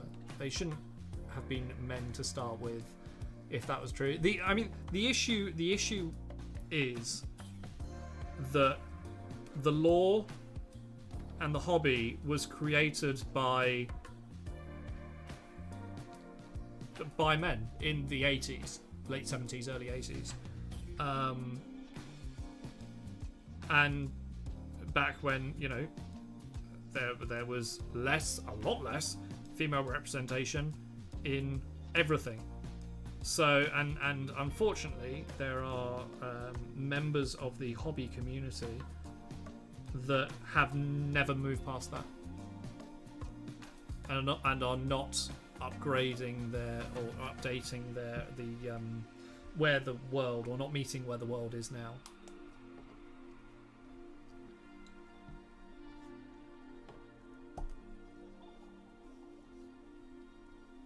Also, I gather that none of the books even agree with one another, so what's true doesn't matter in the first place. I mean, taking the Warhammer 40k universe as a whole, it is incredibly inconsistent in lore to lore, but also lore to models. Incredibly inconsistent because it's so over the top. It's one of the most over the top universes and lores created. Again, you might enjoy the video that I've put out. I try to make it as accessible as possible, but there's a lot of kind of in jokes and in lore and things like that. So I don't know how relevant it would be to you, but it's so over the top and so crazy and so out there, and everything's dialed up to 11, 12, 13. You know, that if you try to start putting logic and reason to it, it just doesn't work. It just falls apart. So yeah, you know, it's one of my favorite universes. Some of the lore for sure. Like, I'm not mad. Like, I haven't read that many of the books. I say in the video, I've read one Black Library book, which is their in-house publishing, and it was a couple of years ago, and I can't remember it really. I remember the title of it, I think. So there's a lot of inaccuracies in my video, but it's fine. I don't care. It's made up lore. 40k feels a lot like Marvel in that it has to be enjoyed as a collection of individual stories, because continuity is a joke. You can have continuity, like the Horus Heresy is a continuing story, but yeah, it is kind of like comic books in general, not just Marvel, but also, you know, DC or any kind of comic books is. It's very similar to the who would win fight, you know. Who would win, Captain America or Iron Man, or, you know, Hulk or Superman? And I think it was Stan Lee who said, that said all of these who would win arguments, you know, taking like deep lore dives, they're fun, but they're utterly pointless, because whoever wins in that situation is whoever the writer wants to win. Regardless of power levels, regardless of whatever you've read in the past, regardless of all that established lore, it's completely meaningless because whoever wins is going to be who the writer wants to win to progress the story. And that's all that matters. That's all that matters. It's more like an anthology than a linear story. Yeah, exactly. It's an anthology more than a linear story because there's so much that's happened, and yet little to no time has passed. So that's part, again, in the video that I've put out, is the fact that nothing's happened. Like, so much has happened, and yet it's always 1 second or a minute to midnight. It's always that close to the end of the universe. Do something. Progress it. Take it further. It's been running for 40 years and has had 3 times that many authors. It's bound to be inconsistencies. Yeah, exactly. That's why I argue that continuity is only really important inside individual stories. That's where there's a clear authorial voice. Yeah, exactly. How many times has a character in a comic book died? How many times have they killed off a character? Legitimately, like, there is no way of that character coming back. No, it's in that story, you know. James Bond, I think a really good example of this is James Bond, and the fact that there's been so many different actors playing James Bond, and especially with the Daniel Craig collection of films, they stand alone.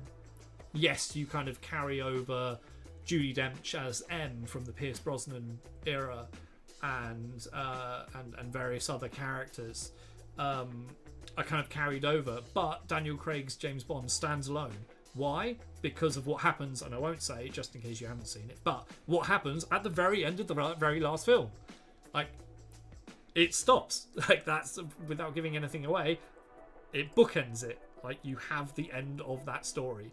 You can't carry that on, like, in a linear story. So it's similar to that. Pierce Brosnan best Bond, unpopular opinion that I fucking agree with. I think Bonds, like, your favourite Bond is whoever you grew up with watching. I grew up watching the Brosnan Bonds. Like, Die Another Day, Tomorrow... Die Another Day is probably, like, one of the weakest ones, but Tomorrow's Not Enough. GoldenEye is like, Daniel Craig is a very different Bond. He's a different Bond of a different era, and it's very good, but I really enjoy, apart from Quantum of Solace, which I think everyone universally goes, yeah, it's a bit shit. Daniel Craig films, love them. I love that, like, gritty, darker, quicker version of Bond. Yeah. Die Another Day is my favourite Bond movie too. Nice. For me, it's gotta be GoldenEye. It's gotta be GoldenEye. Very closely followed by Tomorrow. World is Not Enough. World is Not Enough. Not Tomorrow is Not Enough. I don't understand this idea of it's fiction. You can do whatever you want. How do you not understand, Verith? What's your? I'm going to stop painting. Like, we've gone into full chatting mode. So here's what we. Shit. I've done the orcs. The orcs are pretty much done. I need to wash the rest of it though. But I do need to call the stream at some point because I've got a Helldiver meetup at some point, and I need to eat. But okay, we'll go to just chatting. So that's the model. Austin Powers is the best Bond overall. Oh my god, Austin Powers. I need to rewatch those films and see if they hold up. I mean, clearly politically incorrect in a lot of ways, but that's kind of the point. They are politically incorrect in the same way that oh god, Blazing Saddles. Like, they know, like, James Bond, horrific character, awful person. Austin Powers leans into that. It's a satire, it's a parody, in the same way that Blazing Saddles is. Sorry to break your painting session. No, not at all. That's what I mean. Like, my content has changed. When I was over at Twitch, when I first started, I was like, chat, I'm not going to talk for a while because I need to paint this, because I need to paint it so I can list it and sell it. That's how this was started. I painted models to sell. Now that the 3D print business is kind of that, I'm not making any money from YouTube at the moment. I'm working towards partnership, but I'm not making any money. Apart from, when I'm advertising models, going, hey, go and buy my model. Apart from that, I can just paint and chat. It's great. Leslie Nielsen with Naked Gun. I've got the Naked Gun trilogy on DVD, and I've only seen the first 20 minutes of the first one. But I've seen clips, and they crack me up. My god, it's so funny. Velreth, as a writer, it's drilled into you that you have to have points of internal consistency, that you don't break the rules you yourself set forth. You don't just suddenly add in dragons. I see what you mean. If you've got, I think the difference is taking female custodies as an example. That GW has said, they've officially canonized it because they said they've always been there. We never said they weren't, which is a brilliant way of doing it. Like, you've created a lore, you've created this universe, and they said we never said they didn't exist. We just haven't focused on them. Now, obviously that is a way of getting around the fact that they've never done a female Custodes model, for marketing reasons, if nothing else. And then they, if they've already made the models, I think this was an Aaron Dembski Brown or someone, they actively got told, it might have been Dan Abnett, they actively got told, don't write a female character for this faction, because the models have already been done, they've already been designed and created, and we can't go back. I mean, I'd argue you fucking can, but their argument was, we can't go in and create more models because that's a finished product. We just need you to write the lore around this finished product. That's why there wasn't lore beforehand. So we're going to see female Custodes models because there's going to be there's lore about it now. That's going to be a thing. So I agree to a point. And it's a very early point that yes, if you've established that this is definitely something that can't happen because of these rules that we've set down, and we've covered every single base and we've made it watertight, then yeah, sure, you break your rules. But I'd argue, as a writer, always leave yourself wiggle room to change, because you leave yourself flexible.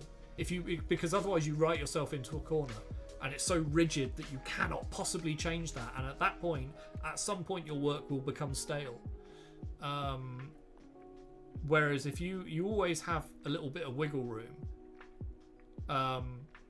you can do anything. You can change the rules that there's a difference in the rules that you set down and the rules that your readers perceive and create in their own minds. One of those is totally malleable. I'd argue that the rules that you set down are malleable as well, but I'm happy to bend and break rules. But I think it's the rules that your readers and your people who consume your content, they're the ones that kind of like, oh, I've made this rule up in my head because that's how I've interpreted this writing or this lore. And we go, well, no, you've just interpreted it in your own way. That doesn't make it canon. Applies to individual works and individual stories for individual authors. For a 40-year franchise, you can change things. Yeah, exactly. Weren't people real upset about Primaris Marines 2 for some reason? I don't know. I wasn't paying attention. So the thing about Primaris Marines was, the whole idea for Primaris Marines was the fact that I think, and I don't know whether this has been confirmed, but it would make sense. The fact that Space Marines are supposed to, in the lore, be these like 8-9 feet tall, like huge, kind of transhuman behemoths, and the miniatures didn't reflect that because the scaling was all over the place. People were always going, "Oh, we want true scale Marines," as they are in the lore. How do you do that? Okay, well, we'll redesign Space Marines.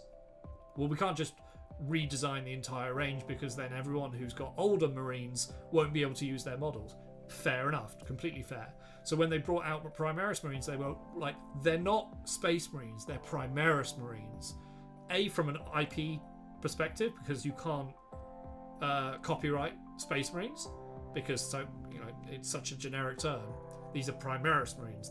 It's a whole thing. And GW went through a whole IP kind of redo a couple of years ago. This was included in it. And they said, we're not going to get rid of the old Space Marine line, so you can use your old models. Clearly they were going to do it, and they have.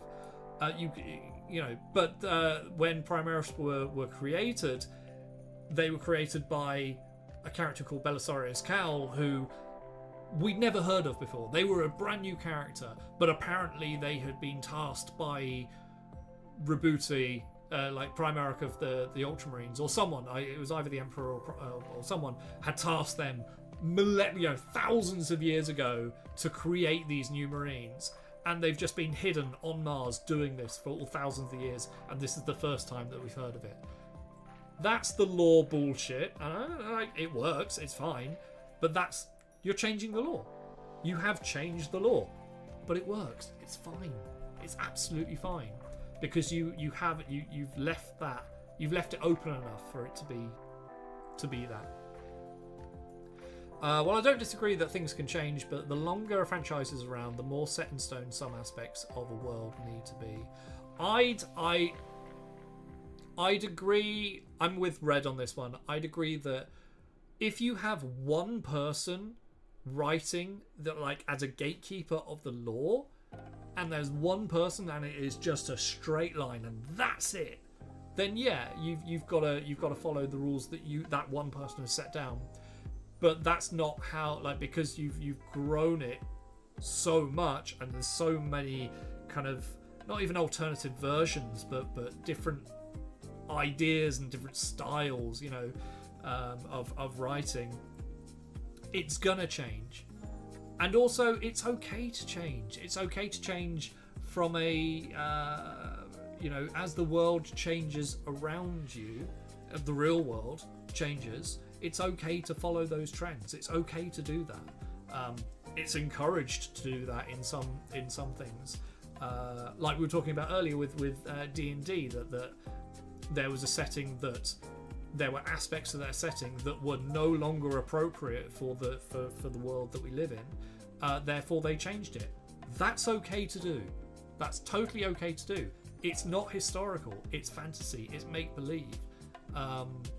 Adding more representation into this content that you're creating, that people are consuming. The more representation that you put into it from a marketing point of view, the more people that are going to be interested in your product. Like that's how that works. So make people represented. Make people feel like they are represented in your product. It's just a sensible and the right thing to do.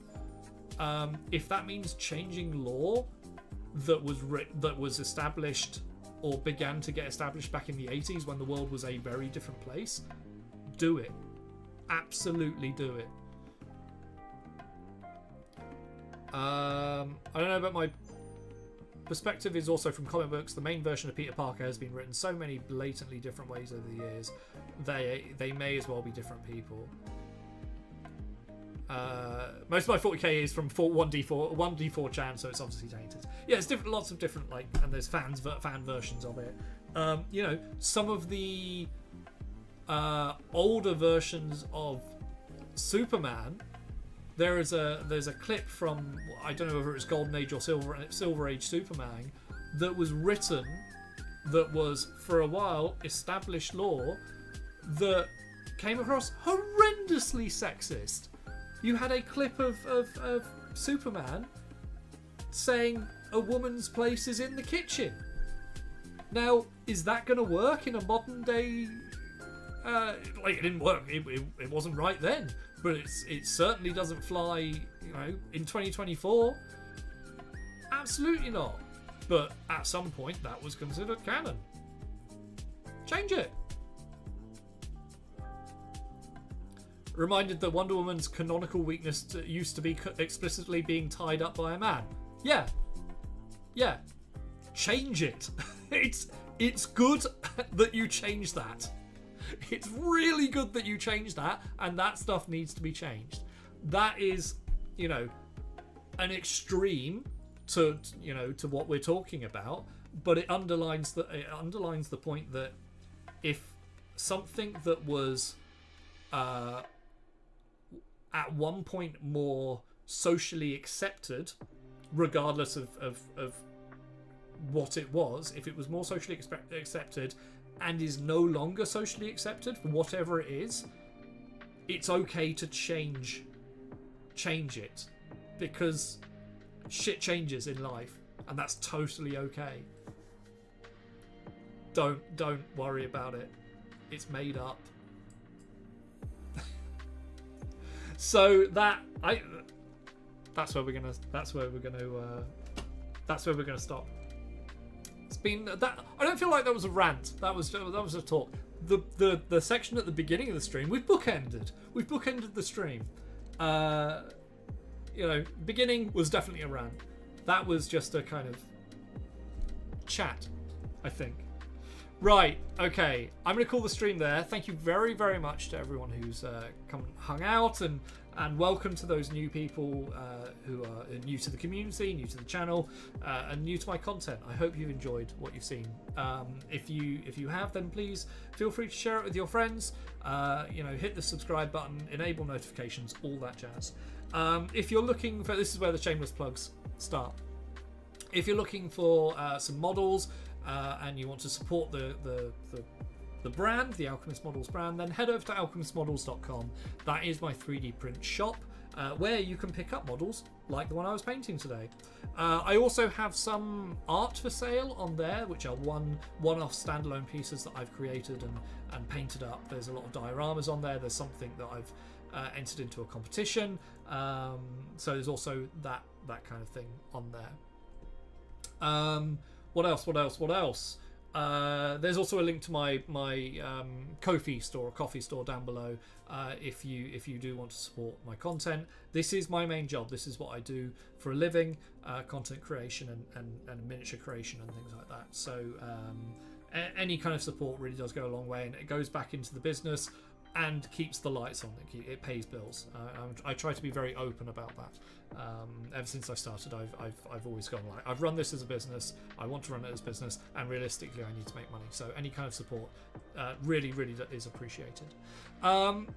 So yeah, all that's left to be said is have a lovely weekend. What day is it? It's Friday. Yeah, have a lovely weekend. I'm going to be back on Monday.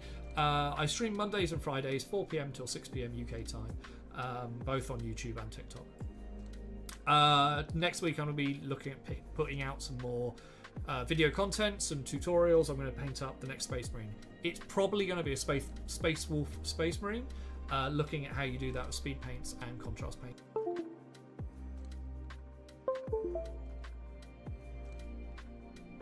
Oh, my mic just cut out.